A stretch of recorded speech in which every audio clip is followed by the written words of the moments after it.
আমরা ক্লাস 6 এর যে 4 নম্বর চ্যাপ্টার রয়েছে ভারতীয় উপমহাদেশের প্রাচীন ইতিহাসের ধারা, তো এটা আমরা একটু আলোচনা করে নিতে চাই। তো এর আগের চ্যাপ্টারে প্রাচীন ইতিহাসের ধারা, ভারতীয় উপমহাদেশের যে প্রাচীন ইতিহাসের ধারার ফার্স্ট পার্টটা আমরা পড়েছি। সেখানে আমরা মেহেরগড় সভ্যতা আর হরপ্পা সভ্যতার কথা পড়েছি। তো এটা আমরা দ্বিতীয় ধারাটা পড়ছি। তো সেই প্রাচীন যে প্রথম ধারার ক্ষেত্রে আমরা যেটা পড়েছিলাম সেটা কি পড়েছিলাম, মেহেরগড় সভ্যতা থেকে শুরু করে হরপ্পা সভ্যতার শেষ পর্যন্ত প্রায় যে 7000 খ্রিস্টপূর্বাব্দ থেকে যে 1500 খ্রিস্টপূর্বাব্দ পর্যন্ত আমরা প্রথম ধারাতে পড়েছিলাম। বুঝা গেছে যে প্রাচীন যে ধারাটা পড়ছিলাম সেটা এই ধারাটা আগের চ্যাপ্টারে আমরা পড়েছি। তো এই চ্যাপ্টারে যেটা আমরা পড়তে যাচ্ছি যে 1500 খ্রিস্টপূর্বাব্দ থেকে 600 খ্রিস্টপূর্বাব্দ সময়ের মধ্যে এই ভারতীয় উপমহাদেশে কি হচ্ছিল। তো আমরা সেই সময়ে আমরা দেখেছি যে সভ্যতাগুলো জাস্ট বিকাশ ঘটছিল হরপ্পা সিন্ধু নদীকে কেন্দ্র করে, এবং ভিন্ন ভিন্ন সভ্যতাগুলোর তৎকালীন সময়ে কিন্তু আরও আমরা যদি দেখে থাকি যে বিভিন্ন নদীমাতৃক সভ্যতাগুলো কিন্তু বিকাশ ঘটেছিল। মেসোপটেমিয়া সভ্যতা, পারস্যার সভ্যতা, নীল নদের সভ্যতা কিংবা চীনের সভ্যতা এগুলো হয়েছিল। তো সেই সভ্যতার পরে মানুষেরা কি করবে, অর্থাৎ হরপ্পাকে আমরা পড়েছি কি প্রথম নগরায়ন বলেছি যে হরপ্পার নগর পরিকল্পনা খুব ভালো করে জেনেছি, তাই তো। তার স্নানাগার, তার হচ্ছে নর্দমা, তার হচ্ছে বড় যে থাকার সিটাডেল ব্যবস্থা, এগুলো সব পড়েছি আমরা আগের চ্যাপ্টারে। তো তারপরে নগর ছেড়ে মানুষ যে গ্রামীণ সভ্যতার দিকে আসতে চাইল মানুষ। তো সেই মধ্য এশিয়ার যাযাবর গোষ্ঠীরা, অর্থাৎ কি করে এই বৈদিক সভ্যতাটার বিকাশ ঘটলো ভারতে, সেটার একটা সংক্ষিপ্ত ইতিহাস, অর্থাৎ সেটা আমরা জানার জন্য তোদের বইতে যেভাবে আলোচনা করা হয়েছে, অর্থাৎ যে ভাষার পরিবার আলোচনা করা হয়েছে। ভাষার পরিবার কেন আলোচনা করা হয়েছে, অর্থাৎ আমরা যদি এই ভারতীয় উপমহাদেশের বিভিন্ন ভাষাগুলো দেখি এবং সঙ্গে সঙ্গে ইউরোপ, মধ্য এশিয়া, ইরান বিভিন্ন জায়গার ভাষাগুলো দেখি, একটু মিল পাচ্ছি। অর্থাৎ সেই মিল দেখেই আমরা অনুমান করেছি নিশ্চয়ই ওই সমস্ত জায়গা, মধ্য এশিয়ার জায়গাগুলো থেকেই যে ভারতে এই যে মানুষেরা যারা বসবাস করছিল 1500 থেকে 600 খ্রিস্টাব্দ পর্যন্ত খ্রিস্টপূর্বাব্দ সময়ে তারা এসেছিল। সেই জন্য আমরা এখানে ফার্স্ট যে আলোচনার মধ্যে রাখবো ভাষার পরিবার। কি বলছি বোঝা গেল? এখানে আমরা ভাষার পরিবারে ইন্দো ইউরোপীয় ভাষা, ইন্দো ইরানীয় ভাষা আর ইন্দো আর্য ভাষা এই কয়েকটা ভাষা সম্পর্কে আমরা জানবো। অর্থাৎ কি করে ইন্দো ইউরোপীয় ভাষা পরিবার, অর্থাৎ এই যে বিভিন্ন, অর্থাৎ এশিয়া এবং ইউরোপের কিছু কিছু অঞ্চলে কিছু কিছু নির্দিষ্ট ভাষাগুলো যেগুলো প্রচলিত রয়েছে তাদের একটা মিল আছে, সেইগুলোকে বলা হচ্ছে একটা পরিবার। যেমন একটা পরিবারের মানুষের মধ্যে একটা মিল থাকে, পরিবারের একটা ভাই পরিবারে কোনো এক ভাইয়ের সঙ্গে আরেক ভাইয়ের মিল আছে। তো ভাষাদের মধ্যে মিল দেখে আমরা বুঝতে পারছি যে ওই একই সময়ে একই প্রকারের লোকগুলো সব বাস করত। তারপরে সেই ইন্দো ইউরোপীয় ভাষা থেকে কি করে ইন্দো ইরানীয় থেকে ইন্দো আর্য ভাষার যে সৃষ্টি হলো, তার একটা আমরা যে ধারণা থেকে আমরা যে সভ্যতার বিকাশ ধীরে ধীরে সেই মধ্য এশিয়া থেকে আগত লোকেদের দ্বারা হয়েছিল সেটা আমরা জানি।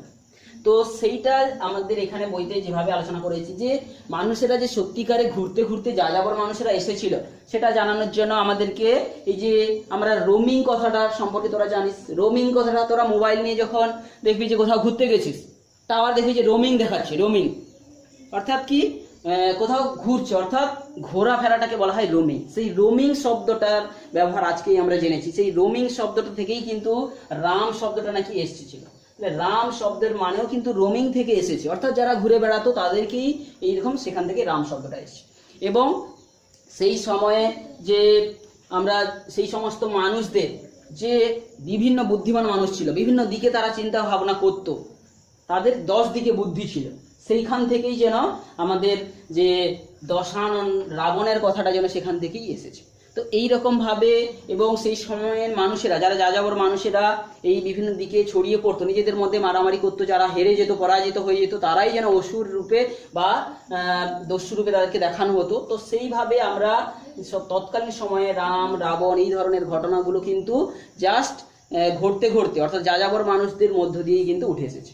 তো এইগুলো যে সত্যিকারের প্রমাণগুলো আমরা এই ভাষার পরিবারের বিভিন্ন ভাষার মধ্যে মিল এবং অমিলগুলো দেখে কিন্তু আমরা এটা বুঝতে পারবো। সেকেন্ড আমরা আলোচনা করব যে এই ভাষার ব্যবহার দেখে আমরা যে সভ্যতাটা তৎকালীন সময়ে ভারতীয় উপমহাদেশে হয়েছিল, ভাষার ব্যবহার দেখে বা সাহিত্যের ব্যবহার দেখে বিভিন্ন সাহিত্য তখন সৃষ্টি হতো, বিভিন্ন ভাষা বলছে মানে কি লিখতেও শিখে গেছে মানুষেরা তখন, এবং বিভিন্ন যে সাহিত্য লিখতো সেই লেখার সাহিত্য দেখে কিন্তু আমরা যে তৎকালীন যে বৈদিক সাহিত্য নাম মানে বৈদিক সাহিত্য বলবো সেগুলোকে, এবং নাম দেবো হচ্ছে কি বৈদিক সভ্যতা। তাহলে আমরা যে বৈদিক সাহিত্য সম্পর্কে একটু জানবো, কি বলছি বোঝা গেল? বৈদিক সাহিত্য অর্থাৎ সেই সমস্ত মানুষেরা যে সমস্ত সেই ভাষাগুলো দিয়ে যেগুলো লিখতো সেই লেখার উপর ভিত্তি করে আমরা সেই লেখাগুলোকে আমরা বৈদিক সাহিত্য যারা লিখতো তাদেরকে বলবো বৈদিক সভ্যতার মানুষ। বোঝা গেল? এই বৈদিক সাহিত্যটা বিশেষ করে আমরা বলি কি না বেদ হচ্ছে বৈদিক সাহিত্য। বেদ আমরা যেটা ডিটেলসে আলোচনা করব, বেদ, এই বেদ, উপনিষদ, সংহিতা বা যে এইগুলো হচ্ছে, এছাড়া মহাকাব্য বিভিন্ন রামায়ণ মহাভারত এগুলো সব লেখা হয়েছে। তো এদের মধ্যে বেদটা যেটা ঋগ্বেদ বলে, বেদের আবার 4 ভাগ রয়েছে, তার মধ্যে ঋগ্বেদটা সবচেয়ে আগে লেখা হয়েছে। তো যেটা আগে লেখা হয়েছে তার উপর ভিত্তি করে আমরা বৈদিক সাহিত্যকে 2 ভাগে ভাগ করেছি, ঋগ্বেদিক বৈদিক যুগ বা হচ্ছে প্রাচীন বা আদি বৈদিক সভ্যতা, আর যেটা পরবর্তী অংশতে যেগুলো লেখা হয়েছে বেদের যে পরবর্তী অংশগুলো কিংবা ব্রাহ্মণ, আরণ্যক, উপনিষদ থেকে শুরু করে সেইগুলো যেখানে লেখা হয়েছে সেটাকে আমরা বলছি বেদের উপর ভিত্তি করে বা বেদ রচনার উপর ভিত্তি করে আমরা 2 ভাগে ভাগ করে দিয়েছি। বৈদিক সাহিত্যকে যেমন 2 ভাগে ভাগ করা হয়, আদি বৈদিক সাহিত্য আর পরবর্তী বৈদিক সাহিত্য। তো এইরকম ভাবে সেই সাহিত্য যেভাবে সৃষ্টি হয়েছে সেই সাহিত্য সৃষ্টিকারী মানুষদের যে সভ্যতাকে আমরা 2 ভাগে ভাগ করে দিয়েছি, আদি বৈদিক সভ্যতা আর পরবর্তী বৈদিক সভ্যতা। তো এই চ্যাপ্টারে আমরা আর কি কি পড়বো না এই সমস্ত যে আদি বৈদিক সভ্যতার মানুষ আর পরবর্তী সভ্যতার মানুষদের যে সমাজ জীবন বা তাদের দ্বারা তাদের যে শিক্ষা, তাদের হচ্ছে নারীদের অবস্থান বা তারা কোন কোন ধাতুর ব্যবহার করত সেইগুলো আমরা ক্রমান্বয়ে কিন্তু আলোচনা করব। অর্থাৎ বৈদিক সভ্যতার আমরা ভূগোল জানবো, তারপরে প্রত্নতত্ত্ব জানবো, কি কি জায়গায় আমরা সেগুলো পেয়েছি, কোন কোন জায়গায় পেয়েছি প্রত্নতত্ত্বগুলো জানবো, তারপরে তাদের রাজনীতি কি রকমের ছিল, সমাজ জীবন কি ছিল, আর হচ্ছে কি যে শিক্ষা তারা কিভাবে নেওয়া সেই সময় করতো। তাহলে এইগুলো হচ্ছে আমরা কোনো একটা সভ্যতার মধ্যে জানবো। যেমন ভাবে কোনো একটা সভ্যতা জানতে গেলে তার কি কি জানতে হবে, একটা সভ্যতার একটা বৈশিষ্ট্য থেকে থাকে। তোরা এর আগের চ্যাপ্টারে পড়েছিস সভ্যতার বৈশিষ্ট্যগুলো কোনগুলো হয় সাধারণত পড়েছিস, যে সেটা কোনো নগর বা মানুষদের চিন্তা ভাবনা উন্নত করার একটা পরিকল্পনা থাকবে, কোনো লিপির ব্যবহার তারা জানবে, মানুষেরা সবসময় ধাতুর ব্যবহার, কোনো নির্দিষ্ট ধাতুর ব্যবহার করা তারা শিখবে। বুঝা গেল? অর্থাৎ উন্নত যন্ত্রপাতি তৈরি করার তাদের প্রচেষ্টা থাকবে, সেই সমস্ত মানুষদেরকে একটা সভ্যতা বলা হয়। তো আমরা এই সময়ের মানুষদেরকেও একটা সভ্যতার মধ্যে ফেলবো এবং সেই সভ্যতাটাকে আমরা 2 ভাগে ভাগ করে নেবো। একটা হচ্ছে আদি বৈদিক সভ্যতা, অর্থাৎ আদি বৈদিক সাহিত্য যারা লিখতো তাদের উপর ভিত্তি করে আদি বৈদিক সভ্যতা। বোঝা গেল? আর হচ্ছে পরবর্তী বৈদিক সভ্যতা। এই আদি বৈদিক সভ্যতাটার সময়কালটা আমরা যদি দেখে নিই, এই 1500 থেকে 1000 খ্রিস্টপূর্বাব্দ পর্যন্ত যে সময়কালে বিশেষ করে ঋগ্বেদের রচিত হয়েছিল, তাই জন্য এই আদি বৈদিক যে সভ্যতাটাকে অনেকটা ঋগ বৈদিক সভ্যতাও বলা হয়। বোঝা গেছে? এছাড়া পরবর্তী বৈদিক সভ্যতা বলতে তাহলে এই 1000 থেকে শুরু করে 600 খ্রিস্টপূর্বাব্দ পর্যন্ত সময়টাকে আমরা বলবো হচ্ছে পরবর্তী বৈদিক সভ্যতা। তো এই সময়ে আমরা দেখবো যে বৈদিক সাহিত্যগুলো কিভাবে আলোচনা হয়েছে আমরা পরবর্তী ক্লাসে আলোচনা করব। তো ভূগোল জানবো, যে অর্থাৎ কারণ ভূগোলের সঙ্গে ইতিহাস ওতপ্রোতভাবে জড়িত। অর্থাৎ আমরা আগে দেখেছি মানুষেরা যেখানে বসবাস করতে সুযোগ সুবিধা বেশি রয়েছে সেখানে বসবাস করবে, বিশেষ করে নদীর জায়গায় যেখানে উর্বর মাটি রয়েছে, চাষবাস করা যাবে কিংবা যোগাযোগ করা যাবে নদী পথে, তো সেই জায়গায় বসবাস করেছে বা সেই জায়গায় পশুপালন করতে সুবিধা হবে। তো সেই রকম ভাবে আমরা ভূগোলগুলো দেখবো যে আদি বৈদিক সভ্যতার যে ভৌগোলিক নিদর্শন, অর্থাৎ যেই সমস্ত জায়গাগুলো তার যে প্রত্নতত্ত্ব কেন্দ্র থেকে তার তথ্য পাওয়া গেছে, পরবর্তী বৈদিক যুগে কিন্তু একটু অন্য দিকে সরে এসেছে সভ্যতাটা। কি বলছি বোঝা গেল? আদি বৈদিক সভ্যতাটা আগে যেখানে ছিল, পরবর্তী বৈদিক সভ্যতাটা একটু অন্যদিকে সরে এসেছে। অর্থাৎ তার ভূগোলটা কোন খান পর্যন্ত তার বিস্তার ছিল, কোন কোন নদী পাহাড় পর্বতের নামগুলো কিন্তু আমরা সেই যে বিভিন্ন সভ্যতায় আমরা জানবো। তারপরে প্রত্নতত্ত্ব, অর্থাৎ সেই যে সভ্যতাটা যে সেখানে ছিল তার অস্তিত্বের কিছু নিদর্শন এবং কেন্দ্রের নাম টামগুলো আমরা এখানে জানার চেষ্টা করব। অর্থাৎ যে সত্যিকারের ওইখানে আদি বৈদিক সভ্যতা ছিল না পরবর্তী বৈদিক সভ্যতা ছিল সেগুলো, এবার তৎকালীন সময়ে যে কোন কোন ধরনের ধাতুর ব্যবহার তারা করতো, আদি বৈদিক সভ্যতায় মানুষেরা কি ব্যবহার করতো, পরবর্তী সভ্যতায় তারা কোন ধরনের ধাতু ব্যবহার করতো বা কোন ধরনের পাথর ব্যবহার করতো।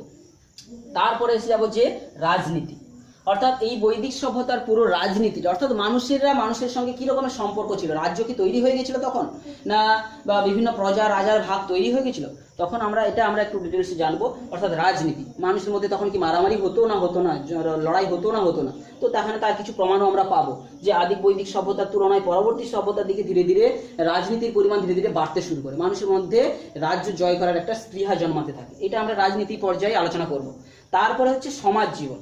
তো এই যে বৈদিক সভ্যতার মানুষেরা যারা আদি হোক পরবর্তী যুগে যারা ছিল, তারা কিভাবে সমাজে তাদের মধ্যে অবস্থানগুলো ছিল, বিভিন্ন যে শ্রেণীর মানুষদের মধ্যে কি রকমের ভাগ ছিল, কিংবা হচ্ছে সেখানে সমাজে বিশেষ করে নারীদের অবস্থান বা নারীদের কতটা মর্যাদা দেওয়া হতো আদি বৈদিক সভ্যতায় এবং পরবর্তী বৈদিক সভ্যতায় নারীদের কতটা মর্যাদা দেওয়া হতো। কারণ নারী হচ্ছে সমাজের একটা গুরুত্বপূর্ণ পার্ট। আমরা যখন এইগুলো উঁচু ক্লাসে পড়বো, সেখানেও একটা নারীদের অবস্থান নিয়ে টোটাল ইতিহাসে বিভিন্ন বিখ্যাত নারীদের অবস্থান যখন আমরা পড়বো, এই আদি বৈদিক যুগের কিছু নারীদের নাম আমরা জানবো, মৈত্রী, গার্গেয়ী, তারপরে অপালা, লোপামুদ্রা, এইদের নাম আমরা জানবো। পরবর্তীকালে আমরা জানবো যে সুলতানি পিরিয়ডে যখন আমরা 7-এ পড়বো, সেখানে রাজিয়ার কথা জানবো, অর্থাৎ মহিষী মহিলাদের কথা, অর্থাৎ বীর মহিলা। তারপরে আমরা মুঘল যুগ যখন পড়বো, সেখানে একজন মহিলার কথা জানবো, রানী দুর্গাবতীর কথা। গন্ডোয়ানা প্রদেশে তিনি কিভাবে নিজের সাহসের বলে একটা সাম্রাজ্যকে তিনি উন্নতির শিখরে নিয়ে গেছিলেন। যদিও আকবর তাকে আক্রমণ করে পরাজিত করে তাকে হত্যা করেছিল, তবুও কিন্তু তার কথাও আমরা জানবো। পরবর্তীকালে নূরজাহানের কথাও জানবো। নূরজাহান, জাহাঙ্গীরের যে স্ত্রী ছিলেন নূরজাহান, কি করে সে আবার মুঘল সাম্রাজ্যে নিজের সিংহাসনে না বসেও পুরো চালাতো, সিংহাসন চালাতো পিছনের সাইডে থেকে, নূরজাহানের কথা জানবো। তারপরে মমতাজের কথা তো আমরা জানি, যারকে কেন্দ্র করে হচ্ছে তাজমহল সৃষ্টি হয়েছে।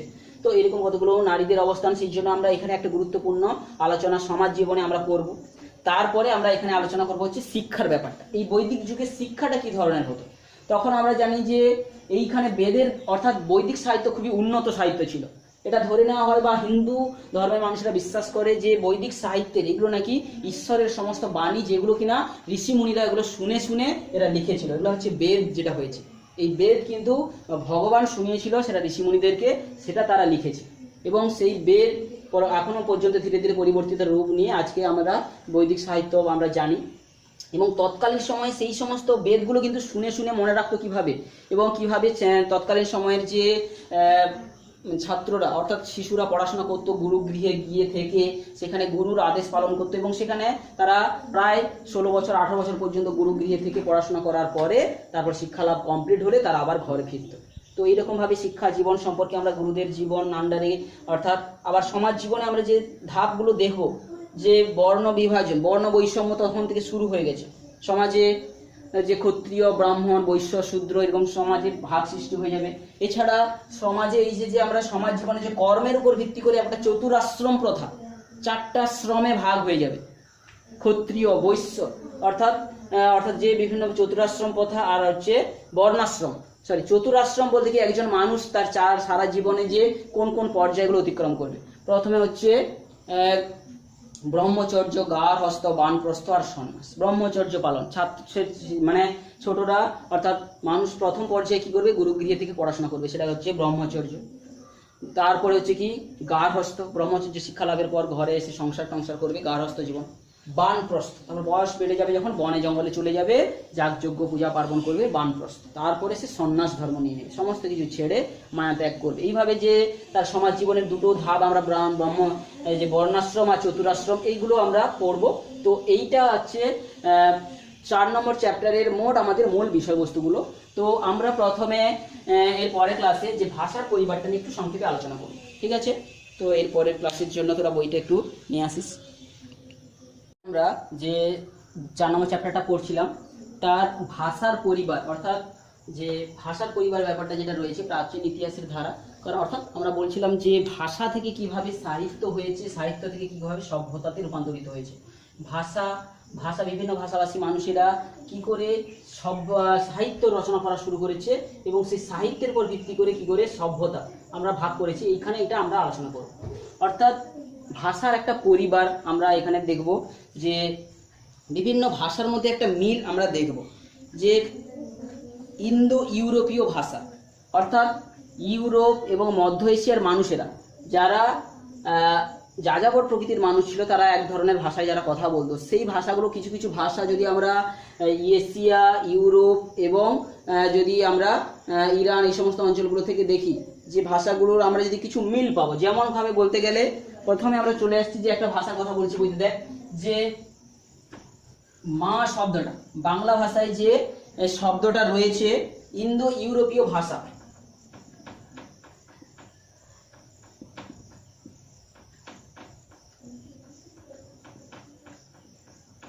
ইন্দো ইউরোপীয় ভাষা পরিবার, অর্থাৎ ইউরোপ এবং এশিয়ার কিছু কিছু ভাষার মধ্যে মিল আছে।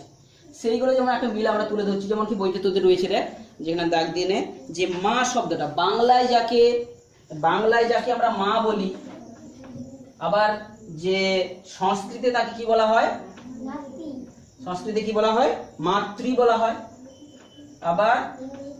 আবার ইংরেজিতে কি বলা হয়, ইংরেজিতে বলা হয় মাদার।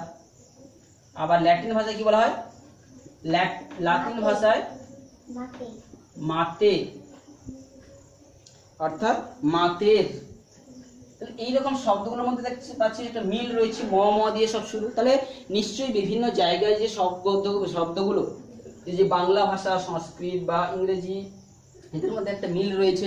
তো বাংলা ভাষার উৎপত্তি যখন আমরা পড়ব, তো সেখানে তোরা দেখবি যে বাংলা ভাষাটা কিভাবে যে রূপান্তরিত হয়ে মগধীয় অপভ্রংশ থেকে রূপান্তরিত হয়ে বাংলা ভাষার রূপ নিয়েছে, সেটা আমরা যখন বাংলা ভাষার ইতিহাসটা পড়ব সেখানে এটা আমরা জানবো ডিটেলসে। যে বাংলা ভাষার কিন্তু একটা ইতিহাস রয়েছে। প্রাচীন আর্যদের যে মাগধী, মহারাষ্ট্রী এবং সৌররণী ভাষা তারা ব্যবহার করত, প্রাচীন আর্য ভাষারা, সেই আর্য ভাষাভাষী যে মাগধী ভাষা থেকে মাগধী প্রাকৃত ভাষার সৃষ্টি হবে। প্রাকৃত ভাষাটা পরবর্তীকালে মাগধী অপভ্রংশ থেকে সৃষ্টি হবে পশ্চিমা এবং পূর্বী ভাষা, এবং এই পূর্বী ভাষা থেকে সৃষ্টি হবে অসমিয়া, ওড়িয়া এবং বাংলা ভাষা। তো এটা আমরা বাংলা ভাষার যে সৃষ্টির যে আদি যে ধারাটা যখন পড়বো, সেটা আমরা অন্য ক্লাসে পড়বো। তো কিভাবে সৃষ্টি হয়েছে পূর্বী ভাষা থেকে। তো ইন্দো ইউরোপীয় ভাষা পরিবারের মধ্যে আমরা একটা মিল দেখতে পাচ্ছি। তো এর দ্বারা আমরা বুঝতে পারছি যে এই ভাষাগুলো, অর্থাৎ ইউরোপীয় বা যে মধ্য এশিয়ার মানুষেরা কিন্তু ভারতে নিশ্চয়ই এসেছিল, ওদের সঙ্গে কোনো যোগাযোগ ছিল। কি বলছে, বোঝা গেল? এরপরে তো আমরা দেখব যে মধ্য এশিয়ার যাযাবর মানুষেরা নিশ্চয়ই ইউরোপে ছড়িয়ে পড়িয়েছিল, এবং সেই ইউরোপ থেকে আবার ক্রমান্বয়ে উত্তর পশ্চিম দিক দিয়ে ভারতে তারা প্রবেশ করেছে। এটাই হচ্ছে আমরা এর দ্বারা বুঝতে পারছি যে সেই জন্যই ভাষার মধ্যে মিল রয়েছে। তো এছাড়া ইন্দো ইউরোপীয় ভাষা থেকে পরে ইন্দো ইরানীয় ভাষার সৃষ্টি হবে।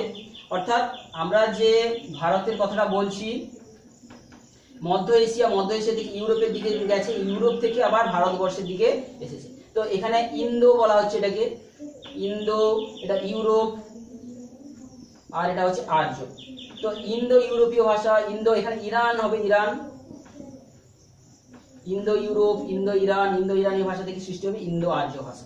তো এইভাবে ক্রমান্বয়ে পরিবর্তিত হয়ে ভাষাদের মধ্যে একটা যখন আমরা মিল খুঁজে পাবো, তো যেমন কি আমরা এই ইন্দো ইরানীয় ভাষা এবং ইন্দো আর্য ভাষার মধ্যে একটা মিল পাবো। অর্থাৎ ইন্দো ইউরোপীয় ভাষা থেকে যে ইন্দো ইরানীয় ভাষার সৃষ্টি হয়েছিল, তো ইন্দো ইরানীয় অর্থাৎ ইরানদের যে, যদি আমরা প্রাচীন ধর্মগ্রন্থ দেখি, জেন্দাবেস্তা, তোরা কোথায় লেখা আছে দেখ, জেন্দাবেস্তা যে ধর্মগ্রন্থটা ছিল ইরানীদের, সেখানে যে কিছু শব্দ এবং যে ইন্দো আর্য যুগের যে সভ্যতার পরিবার সৃষ্টি হয়েছে ইন্দো আর্য, তো তার মধ্যে শব্দগুলো যদি আমরা দেখি, তো ইন্দো ইরানীয় এবং ইন্দো আর্য যে ভাষাগুলোর মধ্যে যদি আমরা একটা যে কিছু শব্দগুলো দেখি, বেশিরভাগ কিছু অমিল পাবো।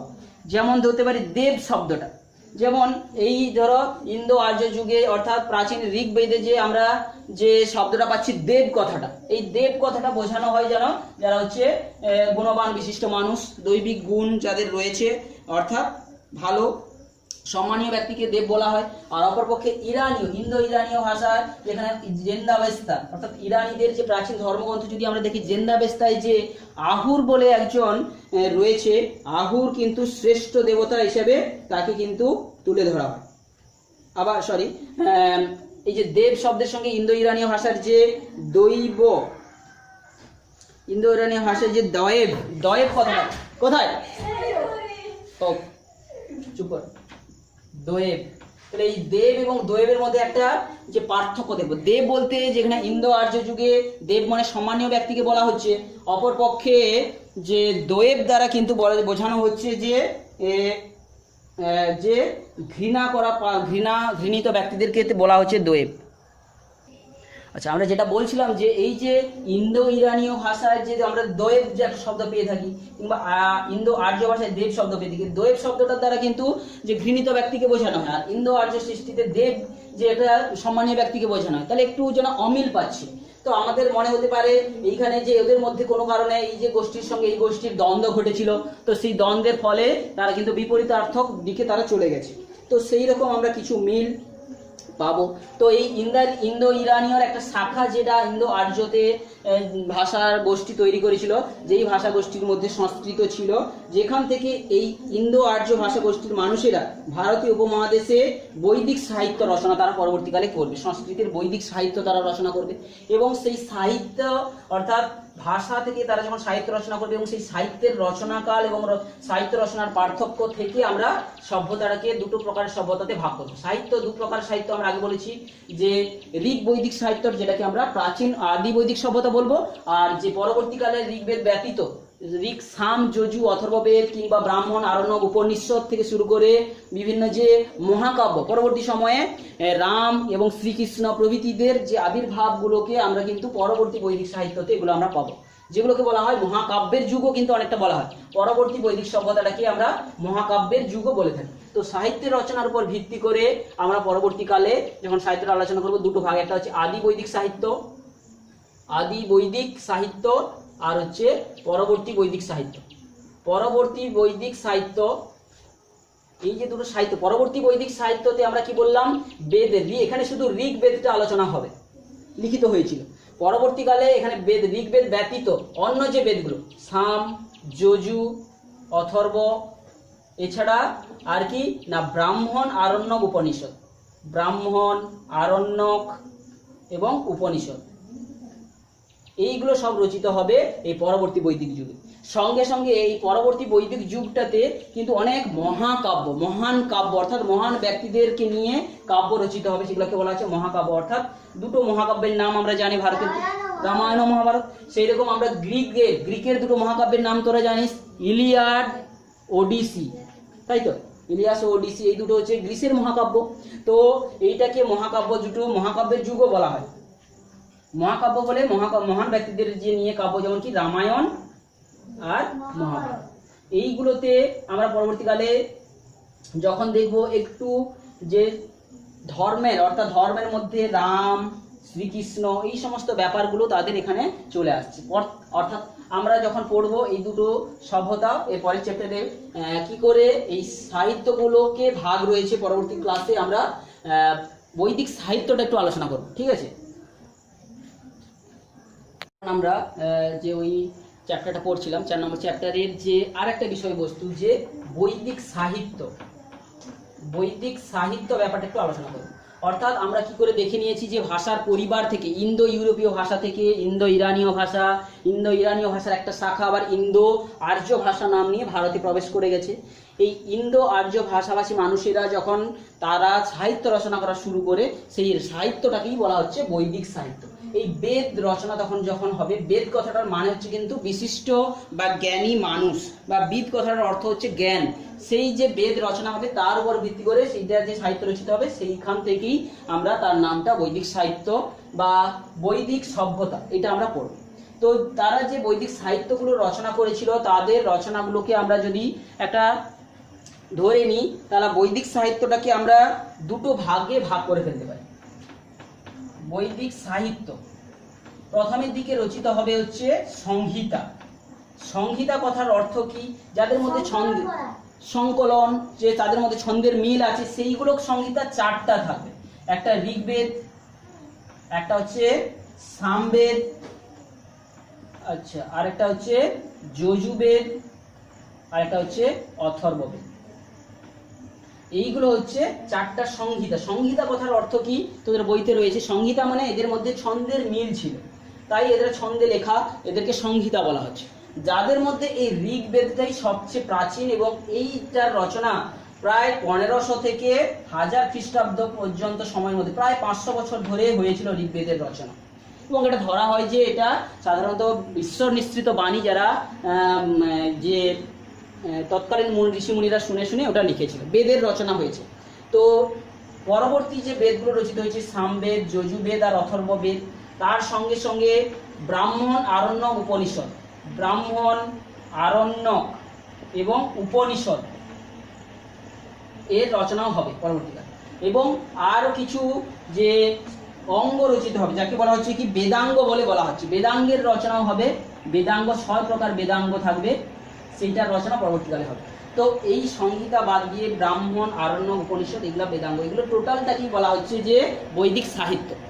তো বৈদিক সাহিত্যের ঋগ্বেদে কিসের আলোচনা, সামবেদে কিসের আলোচনা, যজুর্বেদে কিসের আলোচনা এবং অথর্ববেদে কি রয়েছে তার মূল বিষয়বস্তু রয়েছে, তোরা পড়ার বইতে দেওয়া রয়েছে, ভালো করে স্পষ্ট করে দেওয়া রয়েছে। দেখবি যে ঋগ্বেদে কি আলোচনা রয়েছে, সাম, যজু, অথর্ববেদে কি কি আলোচনা রয়েছে। এই ব্রাহ্মণ অর্থাৎ যেটা বলা হচ্ছে এই যে বেদগুলো রচিত হয়েছিল ঋগ্বেদ, তাকে ব্যাখ্যা করার জন্য কিন্তু গদ্য ভাষায় যে ব্রাহ্মণ এর রচনা হয়েছিল, বোঝা গেল। ব্রাহ্মণ যে সাহিত্যটার রচনা এই বৈদিক সাহিত্যকে বিশ্লেষণ করার জন্য এই রচনা হয়েছে।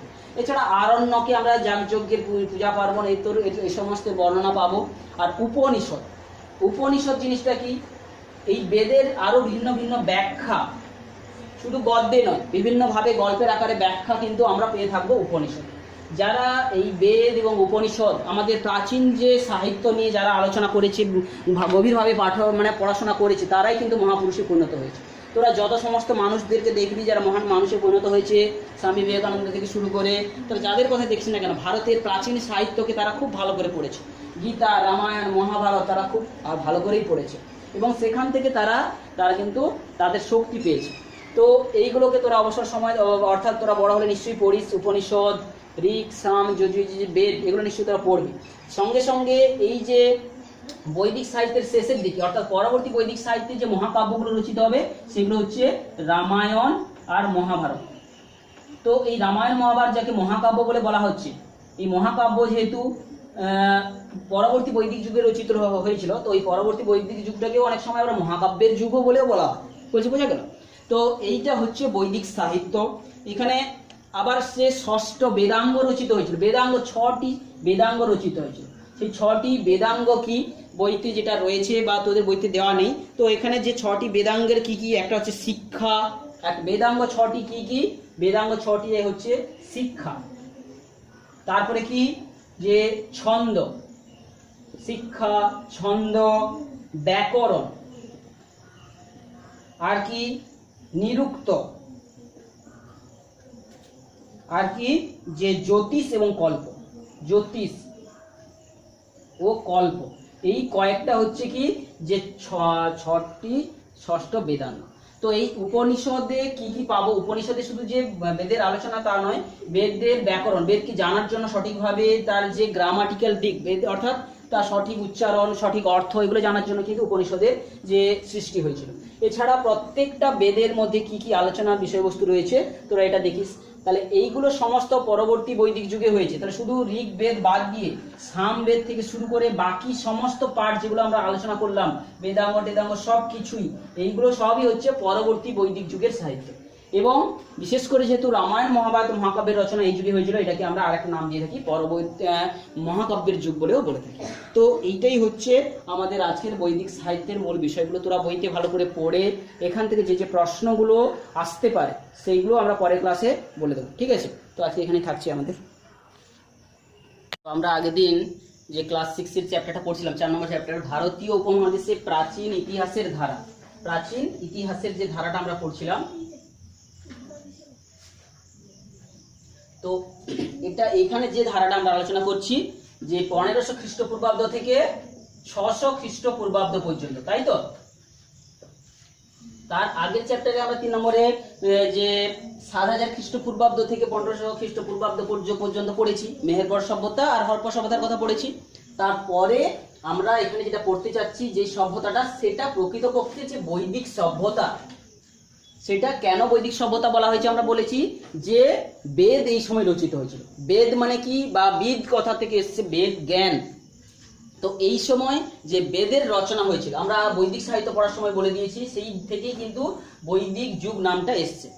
এবং এই সময় হচ্ছে বেদের যে 4টা ভাগ ছিল, যে ঋক, সাম, যজু, অথর্ব, তার মধ্যে ঋক বেদটা প্রথমের দিকে রচিত হয়। কি বলছি, বোঝা গেল?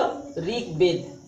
এই ঋক বেদটা যেহেতু প্রথমের দিকে রচিত হয়, তো ওই বৈদিক যুগটাকে, যেটা বৈদিক সাহিত্য রচিত হয়েছিল যেই যুগে, সেটার প্রথম অংশটাকে বলা হয় ঋক বৈদিক যুগ, কিংবা প্রাচীন বা আদি বৈদিক যুগ বলে বলা হচ্ছে, প্রাচীন বৈদিক যুগ। তো বৈদিক যুগে প্রাচীন যে পর্বটা আদি বৈদিক যুগ বলে বলা হচ্ছে।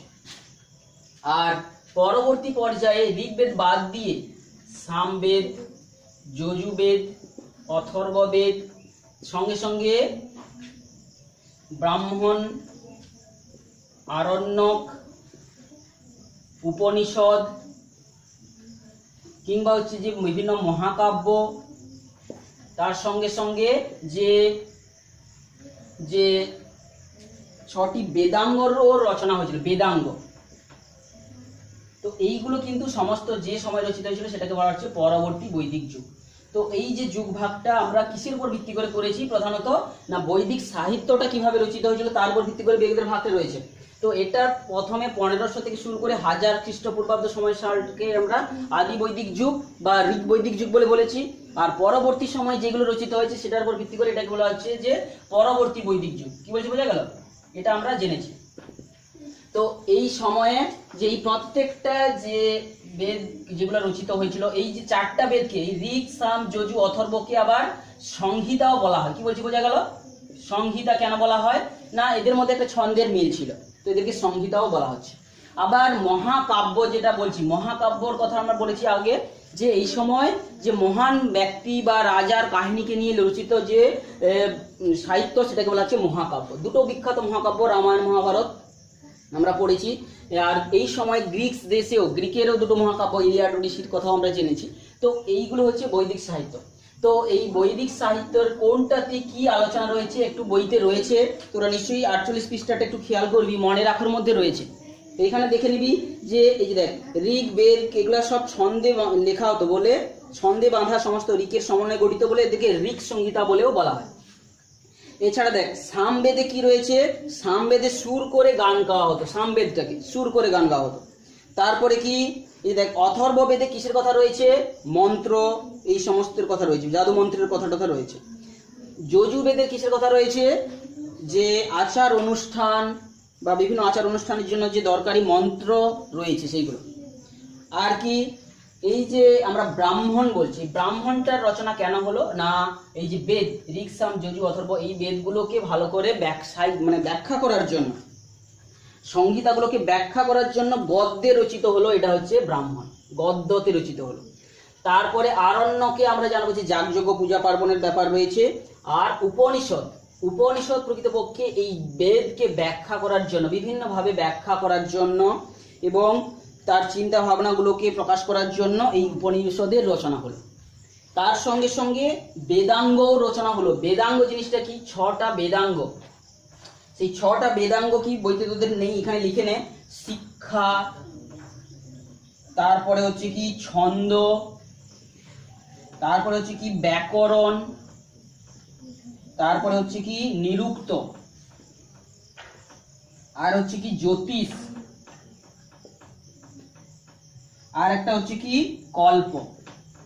এই যে 6টা বেদাঙ্গ রচনা হলো, এগুলো রচনার কারণ কি, না যাতে করে বেদটাকে যে বিভিন্ন ভাবে ব্যাখ্যা করার জন্য, যে সঠিক উচ্চারণ করা কিংবা সঠিক ছন্দে উচ্চারণ করা, আসল অর্থ বোঝা প্রভৃতির জন্যও কিন্তু পরবর্তীকালে বিভিন্ন সময় বেদাঙ্গর রচনাও হয়েছে। তো এইটা ছিল টোটাল যে বৈদিক সাহিত্য, এবং বৈদিক সাহিত্যের উপর ভিত্তি করে যে বৈদিক যুগের ভাগটা আমরা আগের ক্লাসে কিছুটা আলোচনা করেছি। তো আজকে আমরা যেটা আলোচনা করবো হচ্ছে বেদের ভূগোল, বৈদিক যুগের বৈদিক যুগ এবং প্রত্নতত্ত্ব। বিভিন্ন বৈদিক যুগে যে 2 প্রকার যুগের কথা বলছি, একটা হচ্ছে আদি বৈদিক যুগ, আর একটা যে বলছি পরবর্তী বৈদিক যুগ। এই 2 প্রকার যুগের যে বিভিন্ন যে প্রত্নতাত্ত্বিক নিদর্শন পাওয়া গেছে সেটা জানো। তো প্রথমে চলে আসছি বেদের ভূগোল। বইটা একটু খেয়াল কর। ভূগোল বলতে কি বোঝো, যে ভূপ্রকৃতির রূপ আমরা জানবো, ভূগোল সেখানে বলা হয়, অর্থাৎ এই বৈদিক যুগের ভূপ্রকৃতির কিছু উল্লেখ পাওয়া যাচ্ছে কিনা আমরা এখানে জানবো। আমরা প্রথমে বেদের ভূগোলে অর্থাৎ সেই যদি আদি বৈদিক যুগের কিছু তথ্য বা সেই সময় কিছু ভৌগোলিক নাম আমরা পাবো, যেমন কি পর্বত, যে বিভিন্ন পর্বতের নাম ওই আদি বৈদিক বেদের থেকে আমরা পাবো, যেমন কি হিমবত মানে কি ওটা হিমালয়কে বোঝাচ্ছে, কিংবা কাশ্মীরের মুজবন্ত এটা থেকে আমরা কাশ্মীরকে বোঝাচ্ছে, এইরকম বিভিন্ন কিছুর নাম আমরা পাবো। কিন্তু এখানে কি বিন্ধ্য পর্বতের তখন কিন্তু উল্লেখ নেই। তাহলে গুরুত্ব সহকারে তোরা বুঝতে পারছিস বেদের ভূগোলটা যেটা আমরা বলছি, বেদের ভূগোলের প্রথমে ভূগোল কি যে ভূপ্রকৃতির কি পরিচয় পাচ্ছি। তো আমরা এই আদি বৈদিক যুগে কি কি নামগুলো পাচ্ছি, হিমবত কথাটা পাচ্ছি, হিমবত মানে কি হিমালয়ের যে আদি নাম ছিল, কিংবা হচ্ছে কি যে মুজবন্ত, এই নামগুলো বলতে কি মুজবন্ত শৃঙ্গ, এটা কাশ্মীরের মুজবন্ত শৃঙ্গের নামও পাচ্ছি। এইরকম আরো নদী কতগুলো, তাহলে এগুলো পাহাড়ের নাম পাচ্ছি, কিছু পাহাড়ের নাম, কিছু পাবো নদীর নাম। কিছু নদীর বলতে এখানে আমরা বিশেষ করে সিন্ধু নদী, সিন্ধু ও তার যে 5টা উপনদী আর সরস্বতী, এই নিয়ে একে বলা হচ্ছে সপ্ত সিন্ধু অঞ্চল।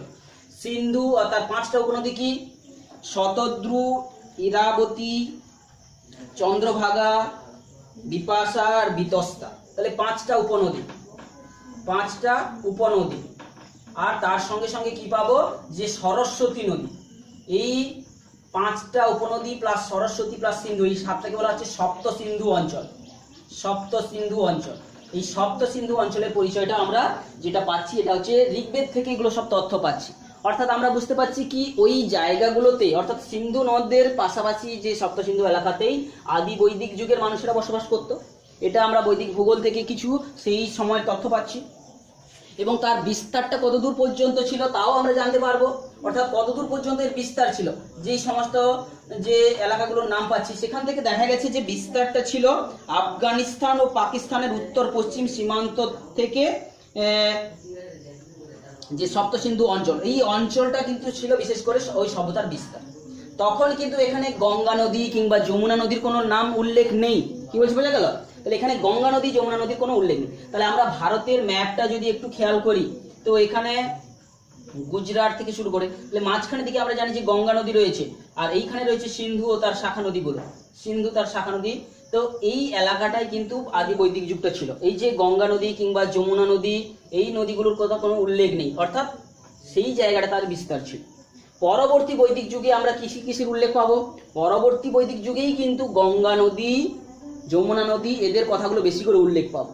সঙ্গে সঙ্গে যে বিন্ধ্য পর্বতের কথা উল্লেখ আমরা আদি বৈদিক যুগে পাইনি, কিন্তু পরবর্তী বৈদিক যুগে নামের উল্লেখ পাবো। অর্থাৎ আমরা জানতে পারবো যে আদি বৈদিক সভ্যতাটা কিছুটা ধীরে ধীরে সরে সরে এসেছিল, এবং আদি বৈদিক যুগ যে পূর্ববঙ্গকে একটু নিচু চোখে দেখা হতো তার প্রমাণও পাবো। সেই জন্য আদি বৈদিক যুগের যে বিস্তারটা বা বৈদিক যুগের বিস্তার বিহারের যে কোথা পর্যন্ত বিস্তৃত ছিল না, বিহারের যে মিথিলা পর্যন্ত কিন্তু বিস্তার ছিল, তার এই দিকে কিন্তু আর ছিল, অর্থাৎ বেশি বাংলাটাকে কিন্তু তৎকালীন সময় নিচু চোখে দেখা হতো। কি বলছে বোঝা গেল? তাহলে এই ভূগোল থেকে কিন্তু আমরা আদি বৈদিক যুগের বিস্তার আর পরবর্তী বৈদিক যুগের বিস্তারটা একটু ভালো করে বুঝে গেল। তো এরপরে আমরা বৈদিক যুগের যে ভূগোলের পরে চলে আসছি বৈদিক যুগ ও প্রত্নতত্ত্ব। তো বৈদিক যুগ এবং প্রত্নতত্ত্বতে আমরা কি জানবো, অর্থাৎ কোন কোন জায়গাগুলোতে আমরা তাদের প্রত্নতাত্ত্বিক জিনিসগুলো পেয়েছি। তাহলে বৈদিক যুগ ও প্রত্নতত্ত্ব, তোরা অন্য কিছু কর, অন্য কিছু বইটা করে পরে দেখছি। তাহলে বৈদিক যুগ এবং প্রত্নতত্ত্বতে ইতিহাসটা একটু পড়ে দেখ, সেগুলোতে যে বলছি বৈদিক যুগ ও প্রত্নতত্ত্বতে কি বলছি। এখানে আমরা সভ্যতার যে বৈশিষ্ট্যগুলো পরপর দেখি। বৈদিক যুগ বলতে কি আদি বৈদিক যুগ আর পরবর্তী বৈদিক যুগ। এই পরবর্তী বৈদিক যুগ ও আদি বৈদিক যুগে কিছু প্রত্নতাত্ত্বিক নিদর্শন, ধাতুর ব্যবহার, এইগুলো আমরা জানবো। তো আমরা যদি এই যে টোটাল এখানে যেটা আলোচনার বিষয় রয়েছে, এখানে আমি দুটো পার্টে ভাগ করে নিচ্ছি। একটা হচ্ছে আদি বৈদিক যুগের কি প্রত্নতাত্ত্বিক নিদর্শন পাচ্ছি এবং পরবর্তী বৈদিক যুগে কি প্রত্নতাত্ত্বিক নিদর্শনগুলো পাবো। প্রথমে এখানে দেখবো আদি বৈদিক যুগে তামা ব্রোঞ্জের ব্যবহার, বোঝা গেল? তামা ব্রোঞ্জ এগুলোর ব্যবহার আমরা এখানে দেখতে পাবো, কিন্তু লোহার ব্যবহার এখানে পাবো না। এবং এই তামা ব্রোঞ্জ দিয়ে বিভিন্ন যে লাঙ্গলের ফলা হোক, তীর ধনুকের ফলা হোক, এগুলো সব তৈরি হতো। কি বলছি বোঝা গেল? অর্থাৎ লোহার ব্যবহার তখন শুরু হয়নি। তো লোহার ব্যবহারটা পরবর্তী যে প্রত্নতাত্ত্বিক যুগে কিন্তু আমরা পাবো।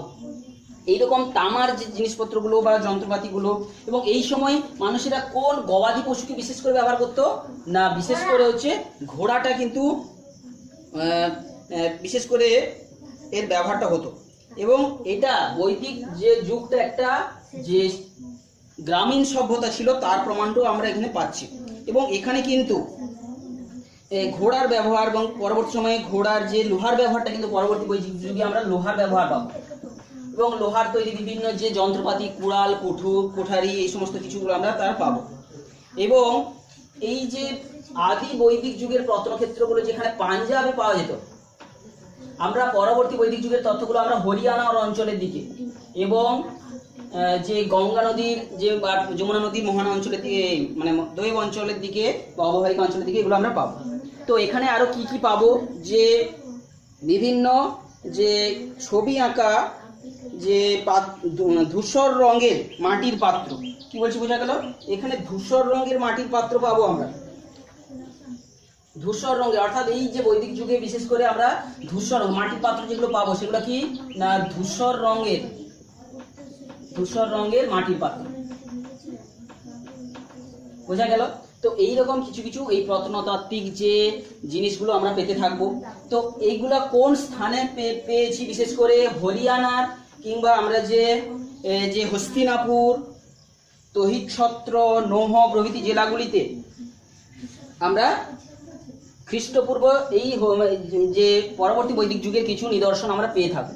হস্তিনাপুর থেকে শুরু করে এই যে নামগুলো বইতে দেওয়া রয়েছে, অত্রঞ্জিখেরা কিংবা অহিতছত্র, নৌহ প্রভৃতি জায়গাগুলোতে আমরা লোহার তৈরি কিসের যন্ত্রগুলো এখানে পেয়েছি, লোহার তৈরি বিশিষ্ট ফলা কিংবা আংটি, পেরেক, এগুলো আমরা পেয়েছি। তো এইটা হচ্ছে বৈদিক যুগের যে বিভিন্ন প্রত্নতাত্ত্বিক উপাদান এবং তার প্রাপ্তিস্থল কোথায় কোথায় আমরা পেয়েছি বিভিন্ন বৈদিক যুগে। অর্থাৎ আমরা প্রথমে দেখবো লোহা ব্যবহার শুরু হয়নি, পরের দিকে ব্যবহার শুরু হয়েছে, তবে উভয় জায়গায় কিন্তু আমরা ঘোড়ার ব্যবহারটা কিন্তু আমরা দেখতে পাবো। অর্থাৎ ঘোড়ার যে খুর, সেখানে নাল লাগানোর জন্য লোহার ব্যবহারটা আমরা ব্যবহার শুরু করতে দেখতে পাবো। তো এর পরের দিন আমরা হচ্ছে বৈদিক যে যুগের রাজনীতিটা আমরা আলোচনা করব। বৈদিক যুগের রাজনীতি আমরা আলোচনা করব যে প্রাচীন ভারতীয় উপমহাদেশের যে প্রাচীন ইতিহাসের ধারা যে বৈদিক যুগটা পড়ছিলাম তার রাজনীতির যে প্রেক্ষাপট, অর্থাৎ বৈদিক রাজনীতিটা কেমন ছিল বোঝা গেল। অর্থাৎ বৈদিক যুগের বৈদিক রাজনীতি, তো তখন কি রাজার অস্তিত্ব ছিল কিংবা যদি থেকে থাকে আমরা জানলাম বা কিভাবে? তা এই যে বৈদিক যুগের রাজনীতিটা আমরা বিশেষ করে সব কিছুই জানতে পারছি বৈদিক সাহিত্য থেকে। তো তৎকালীন সময়ে বৈদিক সাহিত্য থেকেই আমরা কিন্তু সব রাজনীতির কথাই জানতে পারছি, অর্থাৎ কোনো কিছু লড়াই, মারামারি, এই সমস্ত কথা। তো কিন্তু বৈদিক সাহিত্যে তত বেশি রাজনীতির কথা কিন্তু উল্লেখ নেই। বৈদিক সাহিত্যটা বিশেষ করে কিন্তু ছিল আমাদের ধর্মীয় সাহিত্য, কিন্তু এখানে রাজনীতির বেশি কিছু উল্লেখ নেই। তবুও কতগুলো যুদ্ধের কথা এখানে আমাদের রয়েছে, যে যার দ্বারা প্রমাণিত হবে যে তৎকালীন সময়ে রাজাদের অস্তিত্ব ছিল। বিশেষ করে একটা 10 রাজার যুদ্ধের কথা আমরা এখানে জানবো, যে রাজা সুদাসের কথা জানবো। সেই রাজা সুদাস যে ভরত গোষ্ঠীর রাজা ছিলেন, তিনি 10 জন যে তার ভিন্ন ভিন্ন গোষ্ঠীর সঙ্গে তার লড়াই হয়েছিল, এটা আমরা জানবো একটা উদাহরণ। সেই যে 10টা গোষ্ঠীর মধ্যে, অর্থাৎ আমরা সুদাসের কথা জানবো। সুদাস যে ভরত গোষ্ঠীর হচ্ছে নেতা ছিলেন। তো এই সুদাস 10 জন যে গোষ্ঠী, 10 জন ভিন্ন গোষ্ঠীর সঙ্গে লড়াই করেছিলেন, একা ভিন্ন গোষ্ঠীর সঙ্গে লড়াই করছে। সেই 10টা ভিন্ন গোষ্ঠীর মধ্যে কিছুগুলো গোষ্ঠীর নাম আমরা বলছি, যেমন কি পুরু, বইতে এগুলো নেই, পুরু, যদু, অনু, এইরকম বিভিন্ন গোষ্ঠীগুলোর সঙ্গে এরকম প্রভৃতি 10টা বা তুর্বস, এইরকম কতগুলো প্রায় 10টা ভিন্ন ভিন্ন গোষ্ঠীর সঙ্গে লড়াই করেছিল। তো এই যুদ্ধের কারণটা কি ছিল না, যুদ্ধে নাকি তৎকালীন সময়ে যে সুদাস কি করেছিল না, প্রধান পুরোহিত যে বিশ্বামিত্রকে সরিয়ে দিয়ে বিশিষ্ট নামক যে মুনিকে তিনি কি করেছিলেন, প্রধান পুরোহিতের পদে বসিয়ে দিয়েছিলেন। এই যুদ্ধের কারণটা, এই যুদ্ধটা যে ঘটেছিল তার কারণ একটা নাকি উল্লেখ রয়েছে। কারণটা কি না, রাজা সুদাস কি করেছিল না, যে বিশ্বামিত্র মুনিকে সরিয়ে দিয়ে, এই যুদ্ধের কারণটা কি ছিল না,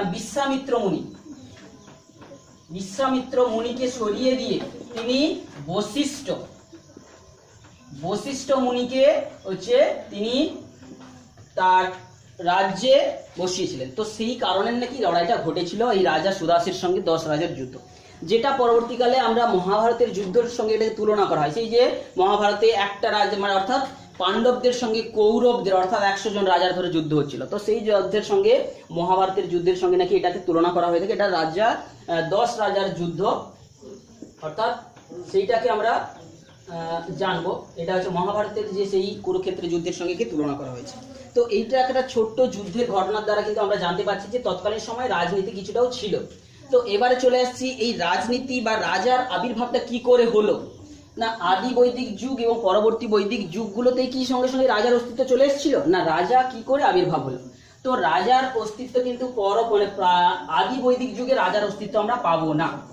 আদি বৈদিক যুগ যেটা আমরা বলছি, যেটা 1500 খ্রিস্টপূর্বাব্দ থেকে 6000 খ্রিস্টপূর্বাব্দ পর্যন্ত, ওই সময় রাজার কোনো অস্তিত্ব ছিল না। এই সময় ছোট ছোট গোষ্ঠীতে ভাগ ছিল মানুষেরা। সেই গোষ্ঠীদেরকে কি বলা হতো, মানুষকে সেই যে ছোট ছোট গ্রাম বলা হতো, এবং ছোট ছোট জনসমষ্টিকে বলা হতো গ্রাম। এবং সেই গ্রামের যে প্রধানদেরকে অনেক সময় বলা হতো কি, ঋগ্বেদে এদেরকে কি বলা হয়েছে, জন বলা হয়েছে, কখনো বা গণ বলা হয়েছে, বা কখনো বিষ বলা হয়েছে। অর্থাৎ এই আদি বৈদিক যুগে গ্রাম কথাটা এবং পেয়েছি, এবং গ্রামের যে শাসকদের নাম বিষ, জন, এগুলো প্রভৃতি শব্দ গ্রামের ক্ষেত্রে ব্যবহার হতো।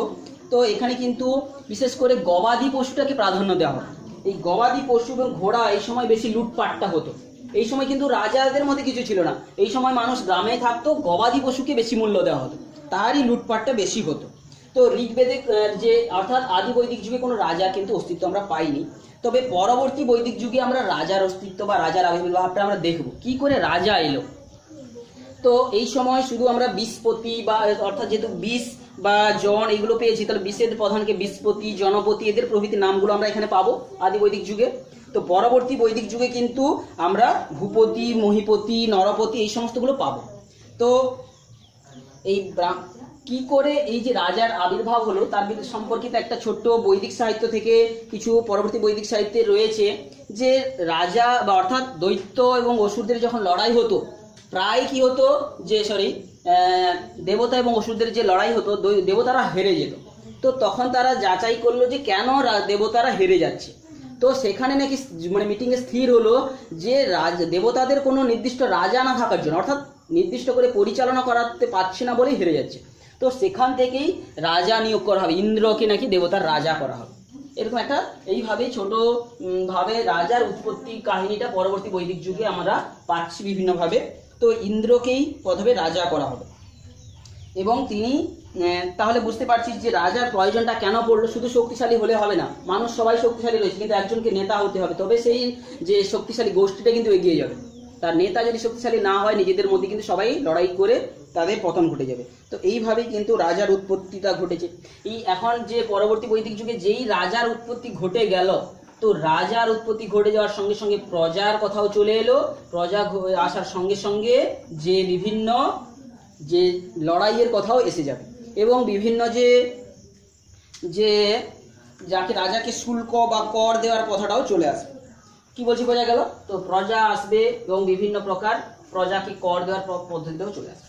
তো আদি বৈদিক যুগে যেখানে হচ্ছে কি রাজার অস্তিত্ব ছিল না, কিন্তু মানুষদেরকে অর্থাৎ গোষ্ঠীর নেতাদেরকে সাহায্য করার জন্য বিদত, যে বিদত নামে একটা কিন্তু যে গোষ্ঠী ছিল। কি বলছি বোঝা গেল? বিদতের কথাটা এখানে বলা রয়েছে।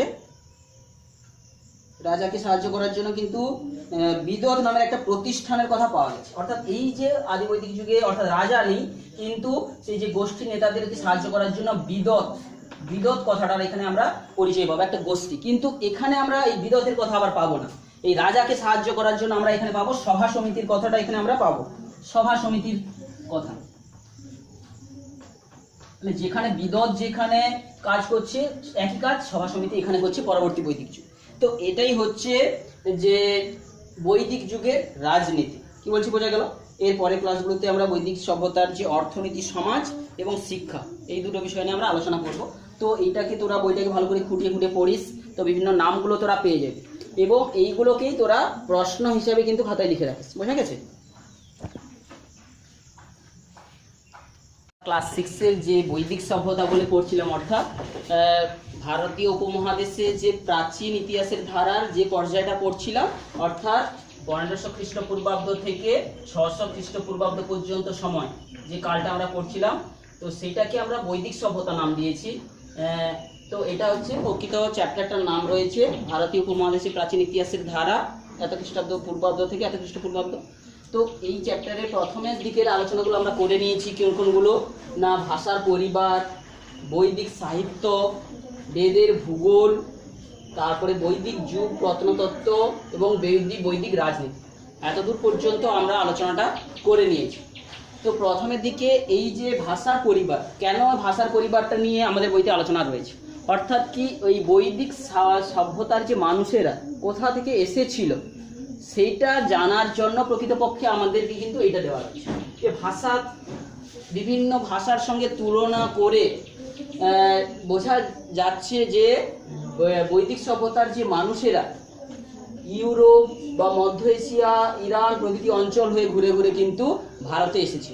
তো সেইটা বোঝানোর জন্যই কিন্তু, তো আমরা উচ্চ ক্লাসে যখনই পড়বো দেখবো যে বৈদিক সভ্যতার মানুষদের আবির্ভাব নিয়ে কিন্তু বিভিন্ন ঐতিহাসিকদের বিভিন্ন তত্ত্ব রয়েছে, ভারতীয় তত্ত্ব রয়েছে কিংবা ইউরোপীয় তত্ত্ব রয়েছে কিংবা যে ব্র্যানস্টাইনের মত রয়েছে। তো সেই মতগুলোর মধ্যে ব্র্যানস্টাইনের মত যেটা আধুনিক মত, সেটাই বলা হচ্ছে যে ভাষাগত মিল খুঁজে নিয়ে সেখান থেকেই বলা হচ্ছে যে ভারতীয়রা কিন্তু মানে ভারতের উপমহাদেশে বৈদিক সভ্যতার মানুষেরা কিন্তু মধ্য এশিয়া থেকে ইরান হয়ে ঘুরপথে এসেছিল। তো সেটা জানার জন্য আমরা ভাষার পরিবার পড়েছি। সেখানে আমরা ইন্দো ইউরোপীয় ভাষাগোষ্ঠী, ইন্দো ইরানীয় ভাষাগোষ্ঠী আর ইন্দো আর্য ভাষা কথা আমরা পড়েছি। সেখানে তাদের মিল খুঁজেছি, বিভিন্ন জায়গায় কোনো শব্দের বিপরীত অর্থও দেখেছি। অর্থাৎ সেখানে এক দ্বারা বোঝাচ্ছে যে ওই গোষ্ঠী থেকেই সৃষ্টি হয়েছে এবং মাঝে মধ্যে বিবাদ হয়েছে, সেই জন্য ভিন্ন ভিন্ন মত ছিল তাদের। তো তারপরে এই যে বৈদিক সভ্যতার কথাটা বলছি, বিশেষ করে এই সময়ের মানুষেরা কিন্তু বিশিষ্ট জ্ঞানী মানুষ ছিল এবং তারা যে রচনা করেছিল, বেদের রচনা ওই সময় হয়েছিল। তো সেই রচনার উপর ভিত্তি করে যে বৈদিক সাহিত্য রচিত হয়েছিল, সেই বৈদিক সাহিত্য যেহেতু এই সময় রচিত হয়েছিল, তো সেই জন্যই আমরা একে বৈদিক সভ্যতা বলে বলছি। তো এই বৈদিক সাহিত্যের বিভিন্ন ভাগ আছে, অর্থাৎ কি বেদ, যে 4টা বেদের মধ্যে ঋক, সাম, যজু, অথর্ব এবং ঋগ্বেদটা সবচেয়ে প্রাচীন এবং সেইটার উপর ভিত্তি করে সেটাকে আমরা আদি বৈদিক যুগ বা যে ঋক বৈদিক যুগ বলি। এবং পরবর্তী যে বৈদিক সাহিত্যগুলো যেমন কি সাম, যজু, অথর্ব, এছাড়া ব্রাহ্মণ, আরণ্যক, উপনিষদ কিংবা বেদাঙ্গ কিংবা পরবর্তীকালে যে বিভিন্ন মহাকাব্য, রামায়ণ ও মহাভারতগুলো রচিত হয়েছে, সেইগুলো পুরোটাই হচ্ছে যে পরবর্তী বৈদিক সাহিত্যের অংশের মধ্যে ধরা হচ্ছে। বোঝা গেছে? অর্থাৎ ওই বৈদিক সাহিত্যটার যে ধারা দেখেই আমরা কিন্তু সভ্যতাটাকে আবার দুটো ভাগে ভাগ করে দিয়েছি, আদি বৈদিক সভ্যতা আর পরবর্তী বৈদিক সভ্যতা। আদি বৈদিক সভ্যতাটা যেটা আমরা ভাগ করেছি, যে এই বৈদিক সভ্যতাটাকে আবার দুভাগে ভাগ করেছি, যে আদি বৈদিক সভ্যতা আর হচ্ছে কি পরবর্তী বৈদিক সভ্যতা, তাই তো? পরবর্তী বৈদিক সভ্যতা, আদি বৈদিক সভ্যতাটাকে আমরা সাধারণত 1500 খ্রিস্টপূর্বাব্দ থেকে 1000 খ্রিস্টপূর্বাব্দের সময়কালটাকে বলছি। এই সময় ঋগ্বেদ রচিত হয়েছে। আর পরবর্তীটা ধরা হচ্ছে যে 1000 থেকে 600 খ্রিস্টপূর্বাব্দ সময়ের মধ্যে, এই সময় বাকি যে বেদগুলো অর্থাৎ সামবেদ, যজুবেদ, অথর্ববেদ, সঙ্গে সঙ্গে ব্রাহ্মণ, আরণ্যক, উপনিষদ, এছাড়াও বেদাঙ্গ রচিত হয়েছে। সঙ্গে সঙ্গে বিভিন্ন মহাকাব্য, এগুলো মহাকাব্য রচিত হয়েছে। তো এইগুলো পরবর্তী বৈদিক সভ্যতার সাহিত্য। আর যেহেতু গুরুত্বপূর্ণ মহাকাব্যগুলো এই জায়গায় রচিত হয়েছে, মহাকাব্যগুলো আমরা যদি দেখি প্রত্যেকটা হয় 7 বা 8 পর্বে লেখা হতো, তাই তো? 7 বা 8টি করে পর্বতে লেখা হতো, সেই জন্য এটাকে আবার মহাকাব্যের যুগও বলা হয়। তাহলে পরবর্তী বৈদিক সভ্যতাটাকে আবার মহাকাব্যের যুগও বলা হয়। তো এই বৈদিক সভ্যতাটার আমরা ভূগোলটা যখন আলোচনা করছি, অর্থাৎ বৈদিক সাহিত্য থেকে আমরা কিছু কিছু ভূগোলের যে নমুনা পাচ্ছি, যেমন কি যে হিমালয় সম্পর্কে হিমবৎ কিংবা কাশ্মীরের বিভিন্ন নামগুলো থেকে আমরা সেই জায়গার ভূগোল জানতে পারছি। অর্থাৎ সেই সভ্যতাটার বিস্তার যে ভৌগোলিকভাবে কত দূর থেকে কত দূর ছিল, অর্থাৎ আদি বৈদিক সভ্যতার বিস্তার কত দূর ছিল কিংবা পরবর্তী বৈদিক সভ্যতার বিস্তার কত দূর ছিল, আমরা সেখান থেকে একটু জেনেছি। আমরা কি জেনেছি যে আদি বৈদিক সভ্যতাটা যেটা সিন্ধু নদী এবং সিন্ধুর যে 5টি উপনদী এবং সরস্বতী, এই মোট 7টি নদীকে কেন্দ্র করে গড়ে উঠেছিল। অর্থাৎ সপ্ত সিন্ধু অঞ্চলে গড়ে উঠেছিল। এর বিস্তারটা এই সপ্ত সিন্ধু অঞ্চলের মধ্যেই ছিল। কিন্তু তখন কিন্তু গঙ্গা কিংবা যমুনা নদীর নামটা আমরা তত বেশি করে পাইনি। কিন্তু পরবর্তী সময়ে আমরা দেখব কি গঙ্গা যমুনা নদীর যে কথাগুলো বেশি করে পাচ্ছি, উল্লেখ পাচ্ছি। অর্থাৎ আমরা বুঝতে পারি, কিংবা বিন্ধ্য পর্বতের উল্লেখ এখানে কিন্তু পাইনি, কিন্তু এখানে বিন্ধ্য পর্বতের উল্লেখ পাবো। অর্থাৎ আমরা দেখবো যে সভ্যতাটা ধীরে ধীরে একটু দক্ষিণ দিকে সরে এসেছে, তাই তো। এবং এই জায়গায় কিন্তু আমরা দেখবো যে বাংলার কথাটা কিন্তু বেশি একটা উল্লেখ নেই। বাংলাকে ঘৃণার চোখে দেখা হতো, অর্থাৎ একটু নিম্ন মানসিকতায় দেখা হতো। সেই জন্য আমরা দেখবো যে বাংলা বিহারের মিথিলা পর্যন্ত যে বিস্তার কিন্তু ছিল। এছাড়া দক্ষিণ দিকে কিন্তু অগ্রসর হয়েছিল কিছু কিছু গোষ্ঠীরা। তো যারা তো এইগুলো আমরা বৈদের ভূগোল থেকে জেনেছি। এবং বৈদিক যুগের এবং প্রত্নতত্ত্ব, অর্থাৎ এই জায়গায় জায়গাগুলো যে বৈদিক সাহিত্যগুলোর বৈদিক সভ্যতাগুলোর বিকাশ ঘটেছিল, কোনো কোনো জায়গা থেকে তার খনন কার্য করে যে প্রত্নতাত্ত্বিক কিছু উপাদান পাওয়া গেছে।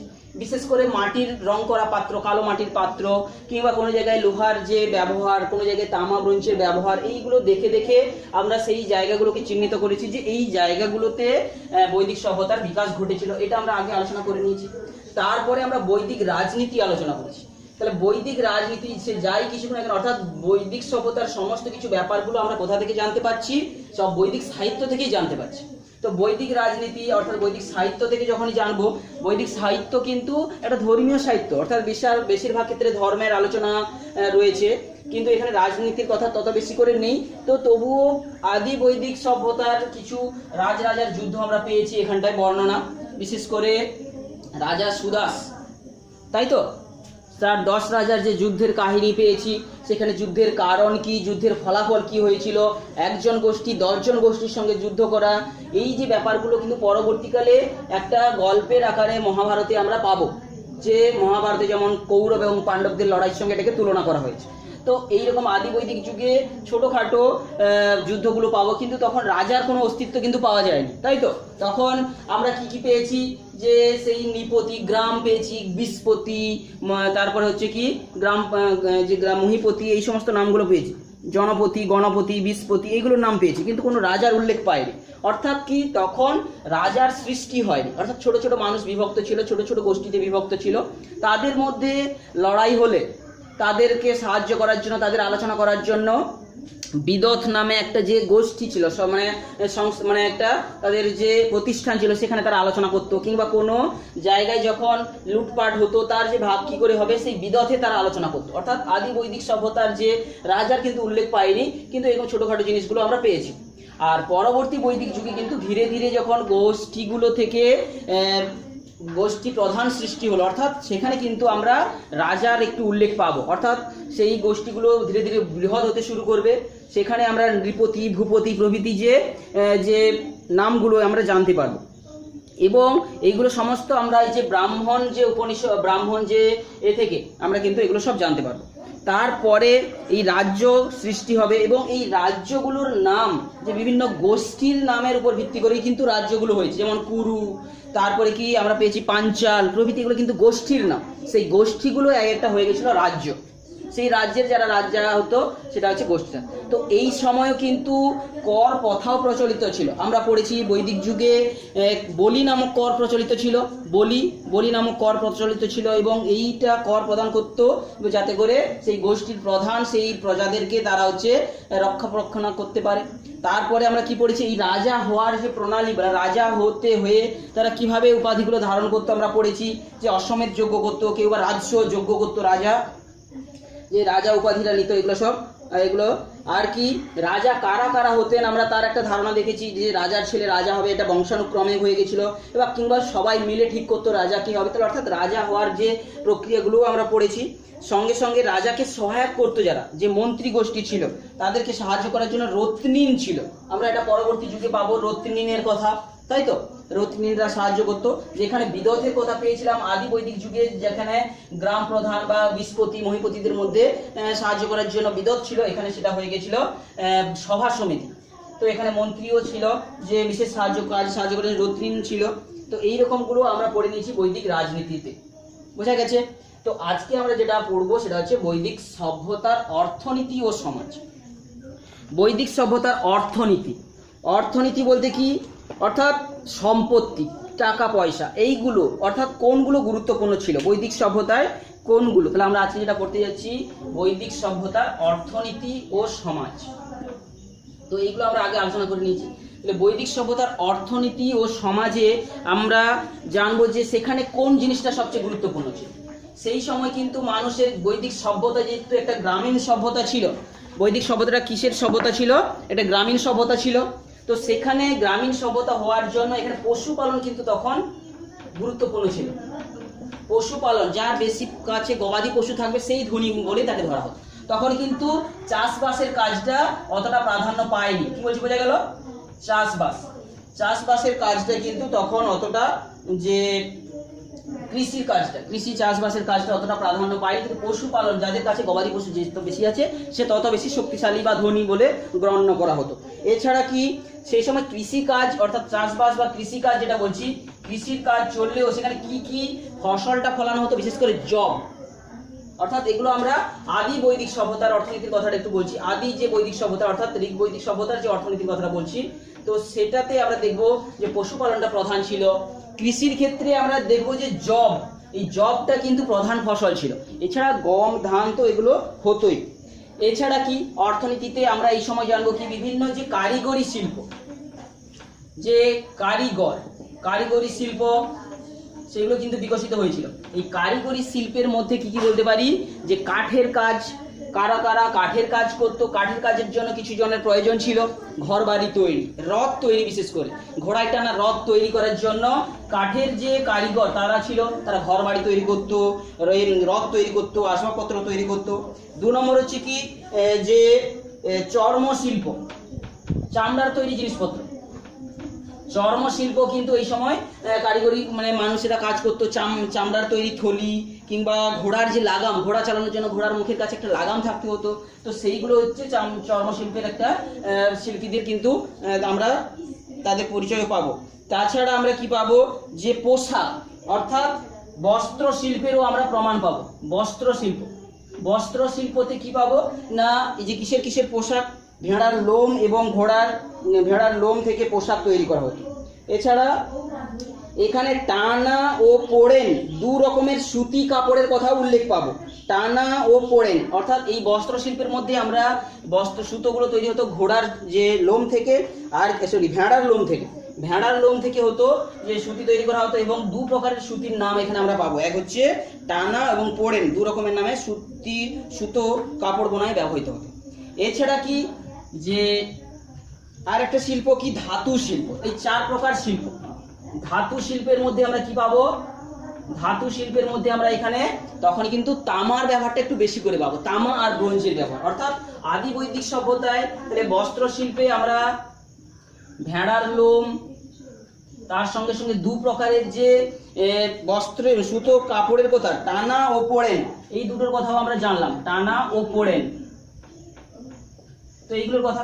আর ধাতু শিল্পের ক্ষেত্রে এখানে আমরা পাবো তামা আর ব্রোঞ্জ, এইগুলো দিয়ে বিভিন্ন অস্ত্র শস্ত্র কিংবা তীর ধনুকের ফলা কিংবা বিভিন্ন জিনিস প্রয়োজনীয় যন্ত্রপাতি তৈরি হতো। তবে কিন্তু এখানে লোহার উল্লেখ নেই। পরিষ্কার করে বলা আছে যে আদি বৈদিক যুগে কিন্তু লোহার ব্যবহার মানুষ জানতো না। তো এরপরে চলে আসছি ওই অর্থনীতির কিংবা সমাজের ব্যাপারটা। তো অর্থনীতির ব্যাপারটা এখন আমরা আলোচনা করছি, অর্থাৎ সমাজে আয় ইনকাম কিভাবে হতো, বোঝা গেছে, টাকা পয়সার ব্যাপার।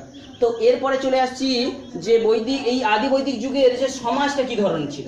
আদি বৈদিক যুগের সমাজটা কি ধরনের ছিল, এই সময় সমাজে কিন্তু মানুষের মধ্যে একটু ভেদাভেদ অর্থাৎ বর্ণের উপর ভিত্তি করে সামান্য ভাগ ছিল। কি বলছি, বোঝা গেল? সমাজে বর্ণের উপর ভিত্তি করে ভাগ ছিল, যারা অর্থাৎ বর্ণ প্রথা চালু ছিল। বর্ণ প্রথা অর্থাৎ সেই সময় আর্য এবং অনার্য এই দুটো ভাগ ছিল। আর্য এবং অনার্য। আর্য বলতে কি, যাদের সাদা চামড়ার মানুষ তাদেরকে একটু উন্নত মানে দেহের গঠন বিশিষ্ট তাদেরকে আর্য, আর যারা হচ্ছে তুলনামূলকভাবে কালো মানুষরা কিন্তু বা তাদেরকে অনার্য, এরকম দুটো বর্ণ প্রথা ছিল, কিন্তু সেই রকম কঠোর ছিল না। তো এইগুলো ছিল তৎকালীন সময়ে যে সমাজের। এছাড়া এই সময় সমাজে আমরা যদি দেখি নারীদের অবস্থানটা, সমাজে এই সমাজটা তখন কি ছিল না পিতৃতান্ত্রিক সমাজে পরিণত হয়ে গেছিল। কি বলছি বোঝা গেল? এই সময় পরিবার সমাজ, এই সময় সমাজে পরিবার ছিল এবং পিতা প্রধান ছিল, পিতৃতান্ত্রিক যে সমাজ ছিল। তাছাড়া পরিবারের কথাও আমরা এখানে পাবো, পরিবার। তো পরিবারে পিতাই প্রধান ছিল, এই রকম জিনিসগুলো আমরা পাবো। আর এই সময় নারীদের কি সমাজ ছিল, অর্থাৎ সমাজে ভিন্ন ভিন্ন স্তরের জিনিসগুলো দেখছি। অর্থাৎ মানুষের মধ্যে তত বেশি করে ভেদাভেদ ছিল না, শুধুমাত্র আর্য অনার্যতে বিভক্ত ছিল, এবং পিতৃতান্ত্রিক সমাজ ছিল এবং পরিবার ভিত্তিক সমাজ ছিল, পরিবারের একসঙ্গে সবাই মিলে থাকতো। আর কি, যে এখানে নারীদের কি ভূমিকা ছিল, অর্থাৎ নারীদের গুরুত্ব, ভূমিকা বলতে কি নারীদের যে অবস্থান সমাজে, নারীদেরকে কিন্তু তাদের শিক্ষাদানের যে অগ্রাধিকার ছিল, সমাজে সবার সঙ্গে সমানভাবে কাজ করতো, এই সময় নারীদের যথেষ্ট মর্যাদা ছিল। কি বলছি বোঝা গেল? তো এরপরে আমরা চলে আসছি যে এই সময় নারীরা শিক্ষা লাভ করতে পারতো, বেদ যে পড়াশোনা করতে পারতো, এবং সঙ্গে সঙ্গে এই সময় কিন্তু নারীদের মধ্যে বাল্য বিবাহ, বহু বিবাহ এগুলো কিন্তু প্রচলিত ছিল না, তবে সতীদাহ প্রথার কথাও কিন্তু সেখানে উল্লেখ নেই। এবং যজ্ঞেও নারীরা অংশ নিতে পারতো, অর্থাৎ নারীরা কিন্তু অনেক কিছু করতে পারতো। তো আদি বৈদিক সভ্যতায় নারীদের কিন্তু স্থান, নারীদের যে সম্মান করা হতো এবং নারীদের বিশেষ মর্যাদা দেওয়া হতো। কিন্তু এর পরবর্তী পর্যায়ে, অর্থাৎ পরবর্তী বৈদিক সভ্যতা দিয়ে আমরা চলে এসেছি পরবর্তী বৈদিক সভ্যতার অর্থনীতি এবং পরবর্তী বৈদিক সভ্যতার যে সমাজ। তাহলে আদি বৈদিক সভ্যতার এটা হচ্ছে অর্থনীতি আর এটা হচ্ছে সমাজ। তো ঠিক একই রকম ভাবে পরবর্তী বৈদিক সভ্যতার অর্থনীতি ও সমাজ কি হবে না, পরবর্তী বৈদিক সভ্যতাতেও দেখবো আমরা একই সঙ্গে তুলনা করে করে আলোচনা করছি যে এই সময় কিন্তু চাষবাসটা এবার ধীরে ধীরে বৃদ্ধি পেতে থাকে। তো আদি বৈদিক সভ্যতা, এরপরে আমরা লিখছি যে পরবর্তী বৈদিক সভ্যতার সমাজ এবং অর্থনীতি। তাহলে আদিটা বলেছি, এবারে পরবর্তী সভ্যতার ক্ষেত্রে আমরা দেখবো এখানে পশুপালনটা গুরুত্ব না পায়, অর্থাৎ পরবর্তী বৈদিক সভ্যতার অর্থনীতিটা কিভাবে পরিচালিত হয়েছে না, এখানে পশুপালনটা কম হয়েছে, অর্থাৎ গুরুত্ব হ্রাস পেয়েছে, বরঞ্চ কৃষিটার গুরুত্ব বৃদ্ধি পেয়েছে। এখানে কৃষি ভিত্তিক হয়ে গেছে, কৃষির মধ্যে এখানে ধান গম চাষের কিন্তু শুরু হবে, যেখানে আগে এখানে জব ছিল প্রধান, ধান গম পরে মানে খুব একটা প্রাধান্য পায়নি, কিন্তু এখানে কৃষির ক্ষেত্রে ধান আর গম এই দুটোর কিন্তু চাষের পরিমাণ পরবর্তীকালে বৃদ্ধি পেয়ে যাবে। তো আর কি, এই সময়ে আমরা দেখতে পাবো যে বিভিন্ন শিল্পগুলোর মধ্যে এগুলো তো সবই ছিল, তো সঙ্গে সঙ্গে যে ধাতুর ক্ষেত্রে যে তামা ব্রোঞ্জের ব্যবহার তখন হয়েছিল, লোহার ব্যবহার জানতো না, কিন্তু এক্ষেত্রে শুরু কি হবে যে লোহার ব্যবহারটা কিন্তু মানুষ করতে শুরু করলো, এবং লোহার তৈরি লাঙ্গল, তীরের ফলা এগুলো কিন্তু বা কুঠার কুড়ুল এই সমস্ত কিন্তু এরা সেই সময় তৈরি করা শুরু করে দিল।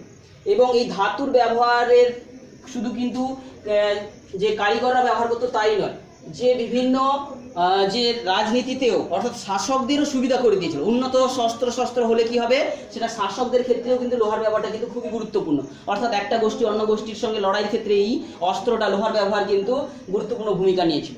তাহলে আমরা পরবর্তী যে সাহিত্যে, পরবর্তী যে সভ্যতার ক্ষেত্রে, পরবর্তী বৈদিক সভ্যতায় আমরা এই অর্থনীতির ক্ষেত্রে বাকি সমস্ত কিছু ঠিক থাকবে, সঙ্গে সঙ্গে এখানে কিন্তু ঘোড়ার ব্যবহার আরো বেশি করে হবে। তো এখানে প্রথম আদি বৈদিক যুগে আমরা দেখব যে ঘোড়া কিন্তু ব্যবহার হতো, এখানেও কিন্তু ঘোড়ার ব্যবহার প্রচলন থাকবে। তো এইগুলো এছাড়াও সঙ্গে সঙ্গে চিকিৎসক, কামার, জেলে এদের কিন্তু আরো আবির্ভাব ঘটবে। এছাড়া বুঝতে পেরেছি আরো যে ভিন্ন পেশার মানুষের আবির্ভাবও ঘটবে। ভিন্ন পেশা বলতে কি, যেমন কি কৃষক তো ছিল, কামার, জেলে, রাখাল, চিকিৎসক, এই সমস্ত আরো নতুন নতুন যে কারিগরের উদ্ভব ঘটে, এবং কোনো একটা বিশেষ যে যন্ত্রের ভিন্ন ভিন্ন অংশ কিন্তু তৈরি করার কাজে ভিন্ন ভিন্ন লোকেরা নিযুক্ত হবে। তো এইভাবে পরবর্তী বৈদিক যুগের অর্থনীতি। এবং এই যুগে ব্যবসা বাণিজ্য, তো আদি বৈদিক যুগে ব্যবসা বাণিজ্য কিন্তু শুধু কিসের মাধ্যমে হতো, যে বিনিময়ের মধ্যে হতো, কিন্তু সমুদ্র বাণিজ্য কিন্তু সেই সময় হতো না, শুধু বিনিময়ের মধ্য দিয়ে হতো। আর অর্থাৎ ব্যবসা বাণিজ্যটা করতো, বিভিন্ন পেশার কথাও আমরা পাবো। সঙ্গে সঙ্গে যে ব্যবসা বাণিজ্যটা কিন্তু এখানে একটু বাড়বে। তো এখানে কি হবে, আমরা দু প্রকারের নিষ্ক এবং শতমান নামক দুটো মুদ্রার কথা পাবো। কি বলছি বোঝা গেল, নিষ্ক এবং শতমান নামক মুদ্রা, ব্যবসা বাণিজ্যের ক্ষেত্রে মুদ্রা যে দুটো, নিষ্ক এবং শতমানের কথা এগুলো আমরা পাবো। এছাড়া এইগুলো গেল হচ্ছে পরবর্তী বৈদিক যুগের অর্থনীতি। ঠিক একই রকম পরবর্তী বৈদিক যুগের সমাজটাও আমরা একটু জেনে নিই। পরবর্তী বৈদিক যুগের সমাজে, যেখানে আদি বৈদিক যুগের সমাজে বর্ণ প্রথাটা শুধু ছিল, এখানে কিন্তু বর্ণ প্রথাটা আরো কঠোর হবে। বুঝা গেল? বর্ণ প্রথা আরো কঠোর হবে। 1 নম্বর কি, বর্ণাশ্রম চালু হয়ে যাবে, অর্থাৎ বর্ণ প্রথাটা কঠোর হয়ে যাবে, যেটাকে বলা হচ্ছে কি না, বর্ণাশ্রম। এটা হচ্ছে গুরুত্বপূর্ণ। পরবর্তী বৈদিক সভ্যতার দিকে বর্ণাশ্রম প্রথা চালু হবে, অর্থাৎ যে বিভিন্ন বর্ণের মানুষদের অর্থাৎ কাজের উপর ভিত্তি করে, পেশার উপর ভিত্তি করে কিন্তু ভাগ হয়ে যাবে। ব্রাহ্মণ, ক্ষত্রিয়, বৈশ্য এবং শূদ্র, এই 4 প্রকার যে গোষ্ঠীতে ভাগ হয়ে যাবে। তো এখানে বর্ণাশ্রমের কথা আমরা উল্লেখ পাচ্ছি। তো এই সঙ্গে সঙ্গে আমরা দেখব যে পিতৃতান্ত্রিক পরিবারও বজায় ছিল, কিন্তু নারীদের কিন্তু মর্যাদাটা আমরা যদি একটু তুলনা করি, নারীদের মর্যাদাটা কিন্তু এখানে অনেকটাই ক্ষুণ্ণ করা হয়েছে। তাদেরকে ধীরে ধীরে বেদ পাঠের যে অধিকার থেকে বঞ্চিত করা হয়েছে, এবং তাদের মধ্যে আবার বাল্যবিবাহ চালু হয়ে গেছে, বহু বিবাহ প্রথা চালু হয়ে গেছে, অর্থাৎ নারীদের যে মর্যাদা দেওয়া হচ্ছে না তার প্রমাণ আমরা পাচ্ছি। বিধবা বিবাহ বন্ধ হয়ে আসছে, অর্থাৎ যেখানে এখানে বিধবা বিবাহ, বিধবা বিবাহ চালু ছিল, কিন্তু বাল্য বিবাহ, বহু বিবাহ ছিল না, কিন্তু এখানে এগুলো চলে এসছে। অর্থাৎ নারীদের যে মর্যাদা ধীরে ধীরে হ্রাস পাচ্ছে, তারা কিন্তু আমরা এখানে একটা প্রমাণ পাবো। আর এই যে পরবর্তী বৈদিক যুগে সমাজের আরেকটা বৈশিষ্ট্য কি ছিল, যে চতুরাশ্রম। চতুরাশ্রমটা কি, যে চতুরাশ্রম অর্থাৎ একজন মানুষের জীবনে বা একটা বালকের জীবনে 4টা পর্যায় আসবে। সেই 4টা পর্যায় কি কি? তো বর্ণাশ্রমের 4টা ভাগ নিশ্চয়ই ব্রাহ্মণ, ক্ষত্রিয়, বৈশ্য, শূদ্র তোরা জানিস। ব্রাহ্মণরা কি কাজ করত? ব্রাহ্মণ যারা যাগযজ্ঞ, পূজা পার্বণ অনুষ্ঠান করত। ক্ষত্রিয় হচ্ছে কি, যারা যুদ্ধবিদ্যা করতো। আর বৈশ্য ব্যবসা বাণিজ্য করতো। আর বাকি 3টা দলের সেবা করতো যারা, সারা হচ্ছে শূদ্র। তাহলে এই ব্রাহ্মণরা সর্বোচ্চ ক্ষমতার অধিকারী ছিল এবং মর্যাদার দিক থেকে, আর ক্ষত্রিয়রাও কিন্তু যুদ্ধবিদ্যায় পারদর্শী। তো পরবর্তী এই সময় কিন্তু ব্রাহ্মণ ও ক্ষত্রিয়দের মধ্যে একটা লড়াই শুরু হবে, কে শক্তিশালী। তো বৈশ্যরা যারা ব্যবসা বাণিজ্য করতো, এদের অর্থ প্রতিপত্তি থাকলেও এদের কিন্তু বিশেষ মর্যাদা দেওয়া হতো। আর শূদ্ররা কারা? এদের হচ্ছে কিন্তু সমস্ত শ্রেণীর সেবা করার জন্য এদেরকে নিয়োগ করা হতো। আর এই যে চতুর্শ্রম প্রথা কথা বলছি, একজন মানুষ তার যে জীবন দশায় যে 4টা পদ তাকে পর্যায়ে অতিক্রম করতে হবে, সেইটাকে বলা হচ্ছে চতুরাশ্রম। তো প্রথমে ছোটবেলায় গুরুগৃহে থেকে যে শিক্ষা লাভ করাকে বলা হচ্ছে 12 বছর বয়স পর্যন্ত, এটাকে বলা হচ্ছে কি, ব্রহ্মচর্য। তো ব্রহ্মচর্য, তো আর হচ্ছে কি ব্রহ্মচর্য, তারপরে কি গার্হস্থ্য, তারপরে কি বানপ্রস্থ, আর কি সন্ন্যাস। তাহলে এই 4টা, তাহলে 12 বছর পর্যন্ত গুরুগৃহে থেকে যে পড়াশোনা করাটাকে বলা হচ্ছে ব্রহ্মচর্য। তো এই সময় যে কোনো ছাত্র সারা জীবনও পড়াশোনা করতে পারত। আবার গার্হস্থ্য জীবন কি, যে পড়াশোনা শেষ করে এসে বিয়ে করে যে পরিবার ধর্ম পালনকে বলা হচ্ছে গার্হস্থ্য জীবন করা। তারপরে কি, যে পরিবার ছেড়ে দিয়ে বনে চলে গিয়ে পূজা পার্বণ করা ও যাগযজ্ঞ করার বলা হচ্ছে বানপ্রস্থ। আর সন্ন্যাসটা কি, একেবারে জীবনের শেষ পর্যায়ে সমস্ত কিছু ছেড়ে দিয়ে সন্ন্যাসী হয়ে ঘুরে বেড়ানোটাকে বলা হচ্ছে সন্ন্যাস। তো এই প্রথাটা মহিলাদের মধ্যে কি রকমের ছিল না, নারীদের ক্ষেত্রে এই সময় কিন্তু যে বেদের অধিকার, তো পাঠের অধিকার তো হারিয়েছিল এই মেয়েরা, কিন্তু কিছু কিছু মেয়েরা বিয়ের আগে পর্যন্তও পড়তে পারত। তাদেরকে কি বলা হতো? তাদেরকে বলা হতো যে বেদের যে তারা পাঠ তারা করতে পারত, সেটাকে সদ্যোদাহা বলে বলা হচ্ছে। অর্থাৎ সদ্যোদাহা অর্থাৎ বিয়ের পূর্ব পর্যন্ত যারা যে সমস্ত মেয়েরা শিক্ষা লাভ করতে পারত না বা বেদ শিক্ষা নিত, তাদেরকে বলা হচ্ছে কি, যে সদ্যোদাহা। তাহলে নারীদের যে তবু দুটো পর্যায় হয়ে গেছিল, যে একটা সদ্যোদাহা অর্থাৎ যে সমস্ত নারীরা জাস্ট বিয়ের আগে পর্যন্ত বিদ্যা লাভ করতো, বেদ চর্চা করতো, তাদের সদ্যোদাহা বলা। আর যে সমস্ত নারীরা সারা জীবন ধরে শিক্ষা লাভ করতো, বৈদিক যে বিদ্যা শিক্ষা লাভ করতো, সেটাকে তাদেরকে বলা হতো কি, ব্রহ্মবাদিনী। তাহলে এইরকম 2 ধরনের নারীদের ক্ষেত্রে একটু ভাগ ছিল। তো এইরকম আদি বৈদিক যুগে কিছু নারীদের নাম, যারা কিন্তু শিক্ষা দীক্ষায় পারদর্শী হয়েছিল, তাদের কতজনের নাম এখানে বইতে তোদের রয়েছে। যে বিশ্ববরা, এই নামগুলো তোরা খেয়াল রাখিস, বিশ্ববরা, অপালা, তারপরে বিশ্ববরা, অপালা, ঘোষা বইতে রয়েছে তোদের। তারপরে লোপামুদ্রা। অর্থাৎ আদি বৈদিক যুগের কয়েকজন বিখ্যাত নারীদের নাম। ঠিক একই রকম যে পরবর্তী বৈদিক যুগে যে কয়েকজন বিখ্যাত অর্থাৎ মহিষী নারীদের মধ্যে কে না গার্গী ও মৈত্রেয়ী। তো কয়েকজনের নাম এখানে জানবি, গার্গী ও মৈত্রেয়ী।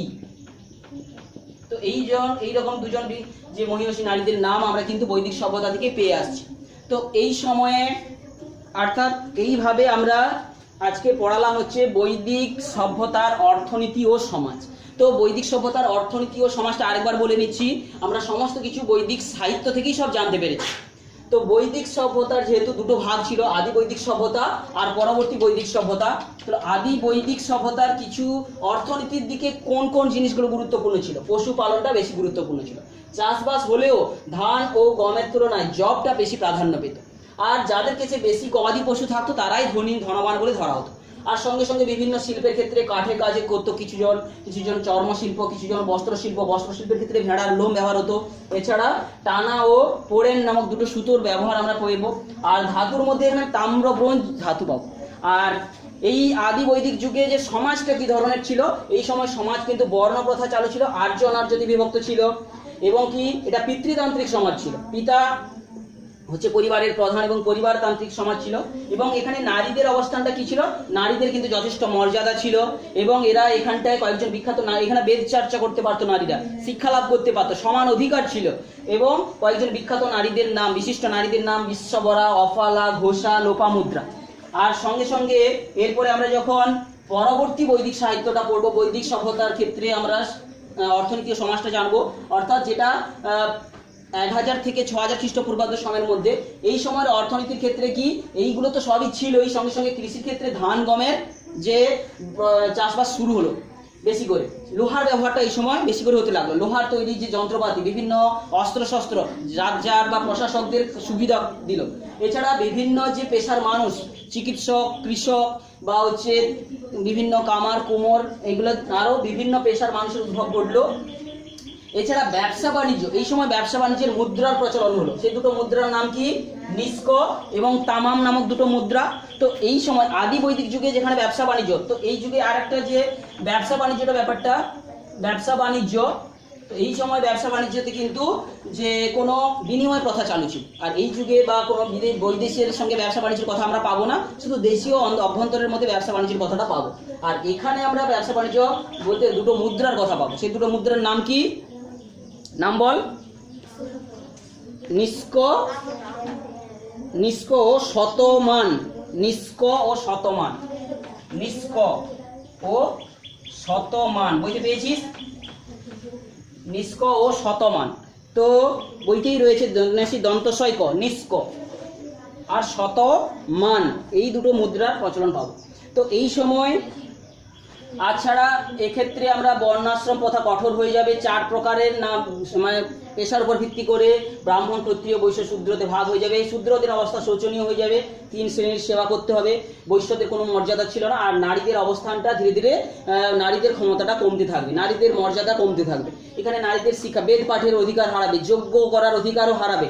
কিন্তু কিছু কিছু নারীরা যারা বিবাহের আগে পর্যন্ত পড়াশোনা করতো তাদেরকে বলা হতো সদ্যোদাহা। আর যারা যে সারা জীবন শিক্ষা লাভ করতো তাদেরকে বলা হচ্ছে ব্রহ্মবাদিনী মহিলা। এবং কয়েকজন বিখ্যাত বা যে মহিলাদের নাম গার্গী ও মৈত্রী। সেই সময়ের যে বিশিষ্ট মহিলাদের নাম আমরা জানবো। তো এইরকম আজকে আমরা এটা পড়ালাম হচ্ছে যে বৈদিক সভ্যতার অর্থনীতি ও সমাজ। এর পরে ক্লাসে আমরা যে এই সভ্যতার শিক্ষার ব্যাপারটা একটু আলোচনা করব। বৈদিক যুগের যে অর্থনীতি ও সমাজটা পড়ছিলাম তার আরেকটা অংশ আমরা যেটা বলছি যে ধর্মের ব্যাপারটা কি ছিল, ওই সমাজে ধর্মটা কি ধরনের ছিল না। আদি বৈদিক যুগে ধর্ম কি ধরনের ছিল, পরবর্তী বৈদিক যুগে ধর্ম, অর্থাৎ মানুষেরা কিরকম ভাবে দেবদেবীর আলোচনা যে পূজা পার্বণ করতো। তো আদি বৈদিক যুগে কি ছিল আমরা বই থেকেই বলছি যে মাতৃপূজা, অর্থাৎ মূর্তির পূজা করা হতো।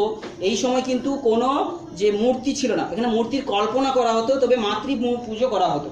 এবং এখানে বিশেষ করে যজ্ঞ করা হতো, যজ্ঞ কেন্দ্রিক, বোঝা গেছে। যাগযজ্ঞ পূজা করা হতো, অথবা কল্পনা করা না হতো, মূর্তিটাকে কল্পনা করে পূজা করা হতো, অর্থাৎ প্রকৃতপক্ষে কোনো মূর্তি ছিল না। তো এখানে এই যজ্ঞ যখন করা হতো, যজ্ঞে গরু ঘোড়া ইত্যাদি পশুর বলি দেওয়া হতো। কি বলছি, বোঝা গেল? তাহলে যজ্ঞ প্রথা ছিল, যেহেতু যজ্ঞতে বলি প্রথাটাও চালু ছিল, যজ্ঞে বলি প্রথা ছিল। এবং এই সময় যে বিভিন্ন দেবতাদের নামগুলো কি, কোন কোন দেবতাদের নামগুলো কি, বিশেষ করে ইন্দ্রর নাম, বরুণ, অগ্নি, সূর্য প্রভৃতি যে দেবতাদের নাম আমরা পাবো। আর মেয়েদের দেবতাদের মধ্যে পুরুষ দেবতা মহিলা দেবতার ভাগ রয়েছে, অর্থাৎ দেবতা আর দেবীদের নাম। তো এখানে দেবীদের কিছু নাম পাবো, যে উষা, সরস্বতী, অদিতি, পৃথিবী প্রভৃতি হচ্ছেন দেবী। অর্থাৎ দেবতা কিছুজন ছিল আর দেবী কিছুজন ছিল। বলছি, বোঝা গেল? দেবতাদের নাম ইন্দ্র, বরুণ, সূর্য, অগ্নি, মিত্র, এগুলো। আর দেবীদের নামের মধ্যে যে কি বললাম, উষা, সরস্বতী, এই সমস্ত নামগুলো। এছাড়া কি, সূর্যদেবের উদ্দেশ্যে গায়ত্রী মন্ত্র এই সময় যে মন্ত্রোচ্চারণ করা হতো। আর পরবর্তী বৈদিক যুগে কিন্তু এই যে, অর্থাৎ যেখানে মাতৃ পুজো হতো এবং মূর্তি পূজা ছিল না, পরবর্তীকালে কিন্তু মূর্তি পূজার প্রচলন বেশি করে হয়ে যাবে। অর্থাৎ এই সময় যে সমস্ত দেবতাদের প্রাধান্য বেড়ে যাবে, সেগুলো কারা না, বিষ্ণু, রুদ্রদেব, রুদ্র, বিষ্ণু, এদের কিন্তু যে প্রতিপত্তি বাড়তে থাকবে। এই সময় কিন্তু যজ্ঞে পশু হত্যাও শুরু হবে, যজ্ঞে দান প্রথা চালু হবে, পশু, সোনা, জমি, এগুলো সব দান প্রথা শুরু হবে। তো বৈদিক ধর্মে এই যে, তবে উপনিষদে নিরাকার ঈশ্বরের কথাই বলা হচ্ছে। আমাদের বৈদিক সভ্যতা যখন পড়বো, উপনিষদে কিন্তু নিরাকার যে দেবতার কথা বলা হচ্ছে, কোনো আকার নেই দেবতার। কিন্তু বর্তমান যুগে আমরা দেখতে পাচ্ছি যে আকার বিভিন্ন ঠাকুরের রূপ হয়ে গেছে। এটা কালী ঠাকুর, এটা দুর্গা, এটা শিব, এটা হনুমান, এটা বিভিন্ন পার্টিশন হয়ে গেছে, মূর্তি চলে এসেছে। কিন্তু আদি বৈদিক সভ্যতাতে আমরা যদি দেখে থাকি, উপনিষদে কিন্তু নিরাকার মূর্তির কথা বলা হয়েছে। তো এইগুলো সম্ভবত যুগের পরিবর্তন বা সমাজের অগ্রগতির সঙ্গে সঙ্গে, ধর্মীয় চিন্তাভাবনার পরিবর্তনের সঙ্গে সঙ্গে মানুষ তার প্রয়োজনের চাহিদার্থে এগুলো সব করেছে। তো এইটাই হচ্ছে বৈদিক যুগের যে ধর্মটা, ওটা সমাজের একটা অংশ ছিল, সেটা আমরা আলোচনা করে নিলাম। তো এইবার আমরা যেটা আজকে আলোচনা করব, তো এখন আমরা বৈদিক যুগের শিক্ষাটা এরপরে আলোচনায় চলে আসছি। তো বৈদিক যুগের শিক্ষাটা কি ধরনের ছিল, অর্থাৎ তখন ছাত্ররা, অর্থাৎ ছোট ছোট ছেলেরা কিভাবে শিক্ষা লাভ করতো, তো তার একটা আমরা আলোচনা এরকম কম্পেয়ার করে আদি বৈদিক যুগের শিক্ষা সঙ্গে পরবর্তী বৈদিক যুগের শিক্ষার যে প্রণালীটা একটু আমরা আলোচনা করব। তো বৈদিক সাহিত্য থেকেই কিন্তু সে যুগের শিক্ষার যে ধারণাটা আমরা পাচ্ছি। শিক্ষার প্রধান কে ছিলেন? তৎকালীন সময় শিক্ষার প্রধান ছিলেন যে গুরুকেই যে শিক্ষার যে প্রধান, শিক্ষা ব্যবস্থার প্রধান হিসেবে ধরা হতো। তখন কিন্তু মাধ্যম কি ছিল, তাহলে গুরু হচ্ছে যে প্রধান। তাছাড়া মাধ্যম কি হতো না, শুনে শুনে মনে রাখতে হতো। সেখানে লেখার ব্যাপার ছিল না, শুধু শুনে শুনে মনে রাখতে হতো। সেই জন্য এবং মুখস্থ করতে হতো, শুনতে হতো। কিন্তু ওই সময় কিন্তু কোনো লিপির খোঁজ পাওয়া যায়নি, কোনো লিপির খোঁজ পাওয়া যায়নি। এইটা হচ্ছে কয়েকটা বৈশিষ্ট্য। শুনে শুনে মনে রাখতে হতো, গুরু ছিল শিক্ষার ক্ষেত্রে প্রধান, আর ছাত্ররা শুনে শুনে মনে রাখতো। তো কোনো লিপির ব্যবহার পাইনি। আর পরবর্তী বৈদিক যুগে আমরা কি দেখব, পরবর্তী বৈদিক যুগে আমরা দেখতে পাবো উপনয়ন বলে একটা কথা আছে। উপনয়ন, তোরা যারা ব্রাহ্মণ ফ্যামিলিতে আছে দেখবি, একটা নির্দিষ্ট বয়সের পর উপনয়ন করানো হয়, তাকে পৈতা তাকে করা হয়, পৈতা বিয়ে বলে একটা জিনিস রয়েছে, সেটা উপনয়ন করে বলা হচ্ছে। তাহলে এই শিক্ষার সঙ্গে তখন উপনয়নের সম্পর্ক ছিল। কোনো গুরু যখন তাকে ছাত্র হিসাবে মেনে নিত, তারপরে তার উপনয়নের মধ্য দিয়ে তাকে ছাত্র হিসাবে তাকে তার আন্ডারে নিয়ে আসতো। তো তখনও কিন্তু মেয়েদের উপনয়ন করা হতো। তো উপনয়ন ছিল একটা গুরুত্বপূর্ণ শিক্ষার ক্ষেত্রে একটা প্রথা, বুঝতে পেরেছিস, যেটার মধ্য দিয়ে গুরু সেই ছাত্রকে শিষ্য বলে মেনে নিতেন। তো এই সময় মেয়েদেরও উপনয়ন হতো। তাহলে যেমন ভাবে এটা একটা প্রথা ছিল, এবং ছেলেদেরও যেমন হতো, এটা মেয়েদেরও হতো। বোঝা গেছে, ছেলেরা মেয়েদের মধ্যেও এই উপনয়ন প্রথা চালু ছিল। এবং গুরুগৃহে যখন শিষ্যরা চলে আসতো, গুরুর সমস্ত দায়িত্ব, অর্থাৎ সেই তাদের সমস্ত দায়িত্ব কিন্তু গুরু নিয়ে নিত। এবং গুরুর বাড়িতে থেকে গুরুকে সাহায্য করা, গুরুর বাড়ির কাজকর্ম করা কিন্তু শিষ্যদের একটা কর্তব্য ছিল। তো এইভাবে কিন্তু পড়াশোনাটা চলতো। তো এই জায়গায় আমরা একটা জিনিস জানবো যে শ্রুতি, বেদের অপর নাম শ্রুতি, শুনে শুনে মনে রাখতে হতো বলে। যেমন ভাবে একটা ব্যাঙ ডাকলে বর্ষাকালে আর একটা ব্যাঙ ডাকা শুরু করে দেয় ব্যাঙের দলগুলো, সেই জন্য এই বেদকে ভেগ স্তুতি করেও যেন গাওয়া হতো এই সময়। অর্থাৎ ভেগ স্তুতির কথাটাও আমরা জানবো। ভেগ স্তুতি, ভেগ বলতে কি ব্যাঙরা যেভাবে আওয়াজ তুলে বর্ষাকালে একসঙ্গে একজোট হয়ে আওয়াজ তুলে, বেদ শিক্ষাটা কিন্তু এইভাবে ভেগ স্তুতি করে ডাকা হতো। এবং এই সময় নির্ভুল উচ্চারণের দিকে বিশেষ করে জোর দেওয়ার জন্য ছন্দ ব্যাকরণ নামক যে বেদাঙ্গ আমরা পড়েছি তারও আলোচনা হতো। তো এই জায়গায় তোরা এটা দেখে রাখিস। তো দুটো যে যুগে শিক্ষার ব্যাপারটা একটু, তো কয়েকজন আদর্শ গুরুদেবের নামও আমরা এখানে উল্লেখ রয়েছে। বিশেষ করে মহর্ষি আয়োধ্যৌম্যের কথা আমরা এখন পাবো, যে মহর্ষি আয়োধ্যৌম্য,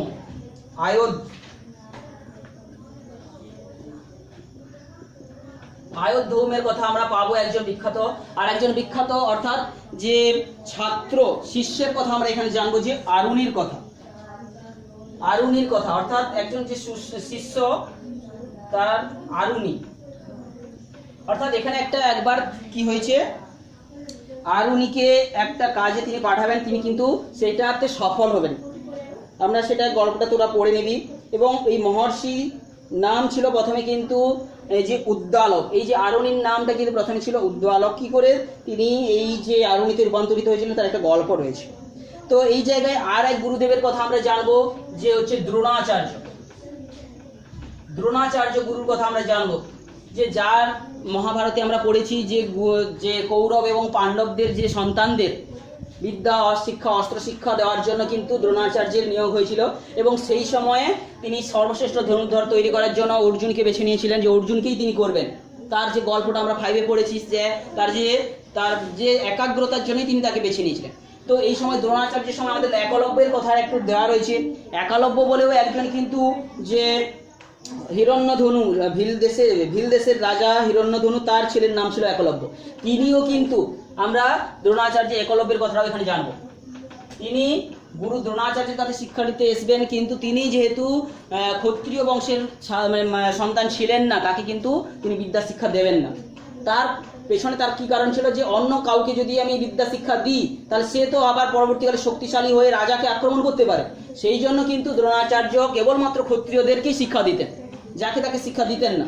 তো সেই একলব্যকেও সেই কারণে তিনি শিক্ষা দেননি, তাকে ফিরিয়ে দিয়েছিলেন। কিন্তু একলব্য মনের জেদে গুরু দ্রোণাচার্যের মূর্তি স্থাপন করে তার সামনে তিনি প্র্যাকটিস করে করে ধনুর্বিদ্যা শিখে নিয়েছিলেন। তো এমন একটা সময় কি হয়েছিল, একটা কুকুর এসে তার বিদ্যাচর্চা অস্ত্র চালনাতে, যে তীর চালনাতে যখন শিক্ষা নিচ্ছিলেন, তো কি হয়েছে, কুকুর এসে তাকে ডিস্টার্ব করছিল। তো সে এমন তীর মেরেছিল যে কুকুরের মুখ সেলাই হয়ে গেছিল, কুকুর আর চিৎকার করতে পারছিল না। সেটা আবার দ্রোণাচার্যের কুকুর ছিল। সে যখন সেখানে গিয়ে পৌঁছায়, তখন দ্রোণাচার্য যখন দেখে যে এইরকম পারদর্শী কে হতে পারে, যোদ্ধাটা কে, যখন তাকে যায় গিয়ে দেখে না সে একলব্য এবং তারই মূর্তি রেখে সে হচ্ছে বিদ্যা অর্জন করেছে, তখনই তাকে বললো যে তুমি তাহলে আমাকে গুরুর দক্ষিণা দাও।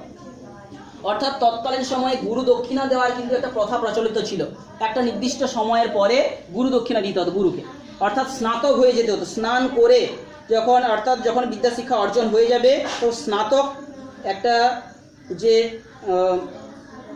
দেওয়া হতো, স্নান করে স্নাতক সমাবর্তন অনুষ্ঠান হতো এবং স্নাতক যে উপাধি দেওয়া হতো। তো সেই যে একলব্যের কাছে গুরু দক্ষিণা হিসেবে তার বৃদ্ধা আঙুল, ডান হাতের বুড়ো আঙুল তাকে উপহার দিতে বলবে, যে ওইটাই সে নেবে। আর বুড়ো আঙুল কেটে তিনি তাকে গুরু দক্ষিণাও দেবেন। কিন্তু বুড়ো আঙুল কেটে দেওয়ার ফলে কিন্তু সে আর সুন্দর করে তীর চালাতে পারেনি, কিন্তু তবুও কিন্তু তিনি অন্য আঙুলে তিনি ভালোই বাণ চালাতেন। তো এইটাই হচ্ছে একলব্যের কাহিনী। অর্থাৎ এখানে অনেকে এই ঘটনার পর থেকে দ্রোণাচার্যকে খারাপ ভাবতে শুরু করবে, কিন্তু দ্রোণাচার্যের তার পিছনে তার কি যুক্তি ছিল, যে কেন তার কাছ থেকে আঙুল কেটে নিল। তিনি বলতে চেয়েছিলেন যে ও আমার কাছ থেকে শিখেনি, ও আমার কাছ থেকে চুরি করে শিখেছে। অর্থাৎ আমি বলেছিলাম ওকে শিক্ষা দেবো না, কিন্তু ও আমার মূর্তি স্থাপন করে আমার কাছ থেকে বিদ্যা চুরি করেছে, তাই তার হচ্ছে ওটা শাস্তি। বুঝা গেছে? কারণ একবার অর্জুন দ্রোণাচার্যকে প্রশ্ন করেছিল যে কেন আপনি ওর আঙুলটা কেটে নিলেন, তখন দ্রোণাচার্য বলেছিল যে চুরি করে শিক্ষা কিন্তু বেশ দিন স্থায়ী হবে না, সেই জন্য তার কিন্তু আঙুলটা কেটে নিয়েছে। সে যাই হোক, একলব্যের কথা তোরা পড়িস। তো এরপরে তো এই বৈদিক যুগে যখন শিক্ষা অর্জনের কথা বলছি, শিক্ষার শেষে আমাদের এখানে যে সমাবর্তন অনুষ্ঠান হয়ে কিন্তু স্নাতক যে উপাধি দেওয়া হতো, স্নাতক ডিগ্রি ছাত্রদের স্নাতক বলে বলা হতো, কখন যে স্নান করে এসে একটা বিশেষ সমাবর্তন অনুষ্ঠানের মধ্য দিয়ে এটা দেওয়া হতো। তো এইগুলো ছিল হচ্ছে শিক্ষার মূল বিষয়গুলো। তোরা এগুলো ভালো করে স্পষ্ট করে বুঝে নিয়েছিস, এগুলো পড়বি প্রত্যেকটা, এবারে আলাদা আলাদা করে পড়ে তার সম্পর্কে ছোট ছোট টিকার মতো করে হোক পড়তে পারিস, কিংবা শর্ট প্রশ্নের মতো করে হোক, এটা ভালো করে বুঝতে পারিস। তো লেখার সময় যখনই হুট করে ধরো উপনয়ন কি যদি এইভাবে প্রশ্ন পড়ে যায়, তখন বলবি যে বৈদিক সভ্যতার, এটা শিক্ষার ক্ষেত্রে এটা আলোচনা করছি, বৈদিক সভ্যতার যে শিক্ষার একটা বিশেষ প্রক্রিয়া ছিল হচ্ছে উপনয়ন। পরবর্তী বৈদিক সভ্যতার শিক্ষার একটা বিশেষ যে প্রক্রিয়া ছিল সেটা হচ্ছে উপনয়ন, যেখানে যেটার মধ্য দিয়ে কোনো ছাত্রকে তার শিষ্য বলে মেনে নিতে হচ্ছে গুরু, এবং সেখানে তার বাড়িতে তার সমস্ত দায়িত্ব নিয়ে তার বাড়িতে রাখতো, এবং যে শিষ্য কি করতো, গুরুর সমস্ত কাজ টাজ করতো। তো এইভাবে সেইটা কি বলা হচ্ছে উপনয়ন, এবং এই উপনয়নে ছেলেদেরও যেমন অংশগ্রহণ করতো, মেয়েদেরও উপনয়ন হতো। এইভাবে বললে হয়ে গেল উপনয়ন। যা কিছুই পড়ুক না কেন আমরা পুরো ঘটনাটাকে বুঝিয়ে লিখলেই হয়ে যাবে।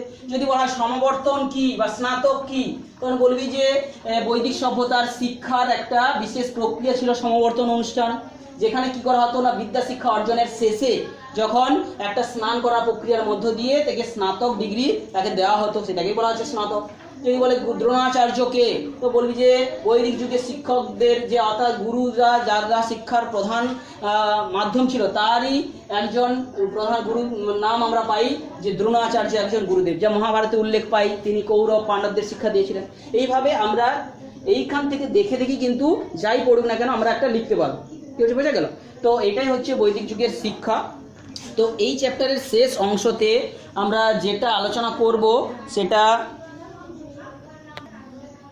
এখন আমরা বৈদিক যুগের সময় যে ভারতের অন্য ধরনের যে সমাজগুলো ছিল তার সম্পর্কে একটু জানব। কারণ আমরা জেনেছি যে বৈদিক যুগটা যেটা ভারতে প্রচলিত ছিল সেটা আদি বৈদিক যুগটা সপ্ত সিন্ধু অঞ্চলের দিকে বিকশিত হয়েছিল, সিন্ধু এবং তার উপনদী অঞ্চলে। পরবর্তী বৈদিক সভ্যতাটা একটু জাস্ট গঙ্গা উপনদী দিকে এটা সরে চলে এসেছিল, এটা পরবর্তী বৈদিক সভ্যতা।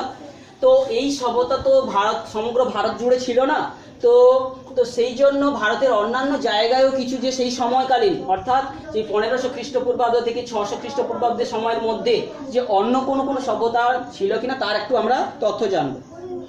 তো আমরা দুটো এরকম সভ্যতার খোঁজ আমরা পাবো। একটা হচ্ছে পশ্চিমবঙ্গের মহিষাদল, পশ্চিমবঙ্গের এখানে মহিষদল বলেছে, তো এটা সম্ভবত মহিষাদল হবে বোধহয়, পশ্চিমবঙ্গের মহিষাদল, এবং মহারাষ্ট্রের ইমামগাঁও, মহারাষ্ট্র যেটা এইদিকে অবস্থিত তার ইমামগাঁও, আর এটা হচ্ছে মহিষাদল, বাংলায় মহিষাদল, মহিষদল বা মহিষাদল, সম্ভবত মহিষদল বলেছে, মহিষদল। তো এইরকম দুটো জায়গায় কিন্তু একটা একটু ভিন্ন প্রকৃতির যে সংস্কৃতির খোঁজ পাওয়া গেছে, বোঝা গেছে। এখানে তারা পাথরে কি ধরনের অস্ত্রশস্ত্র ব্যবহার করতে একটু ছোট আইডিয়া বইতে দেওয়া রয়েছে। এখানে তারা হচ্ছে অস্ত্রশস্ত্র হিসাবে পাথর এবং তামার অস্ত্রশস্ত্র ব্যবহার করতো। আর কি, এরা মাটির পাত্র ব্যবহার করতো, কালো ও লাল রঙের মাটির পাত্র। তাহলে এখানে এরা কি কি ব্যবহার করতো, তাহলে যে দুটো তথ্য পাচ্ছি, একটা হচ্ছে মহিষদল আর একটা হচ্ছে ও ইমামগাঁও, তাই তো, মহিষদল এবং এটা মহারাষ্ট্রের ইনামগাঁও,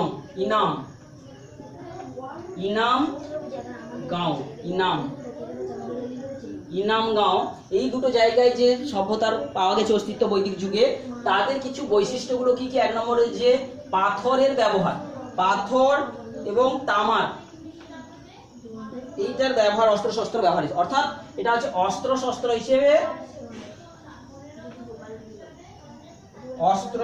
হিসাবে এইগুলোর ব্যবহার। দু নম্বর কি, তারা যে মাটির পাত্রগুলো তাদের কি ধরনের হতো, অর্থাৎ প্রথম কি ধরনের মাটির পাত্রগুলো তারা ব্যবহার করতো না, আমরা পাবো হচ্ছে যে কালো ও লাল রঙের মাটির পাত্র, কালো ও লাল রঙের মাটির পাত্র তারা ব্যবহার করতো।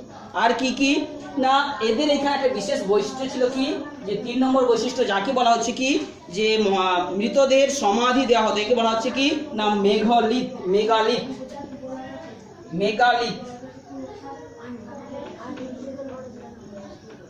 অর্থাৎ মেগালিথ একটা কিন্তু গুরুত্বপূর্ণ সেই সভ্যতার বৈশিষ্ট্য ছিল, যে এরা কিন্তু সমাধি দিত, মৃত্যুর পরে বৈদিক সভ্যতার মানুষদের যেমন ভাবে পুড়িয়ে ফেলতো, এরা কিন্তু সমাধি দিত, এদেরকে বলা হতো মেঘালিথ। সেই সমাধি দেওয়ার পর সেই সমাধিস্থলের উপর পাথরের উপর বড় বড় পাথর চাপিয়ে তারা একটা বিভিন্ন আকৃতির মেঘলিতের আমরা বর্ণনা পাবো। কোথাও পাথরগুলোকে গোল করে সাজিয়ে দিয়েছে, কোথাও পাথরগুলোকে উপরের দিকে শুধু খাড়া করে তুলে রেখেছে, কোথাও ছাউনির মতো করা রয়েছে।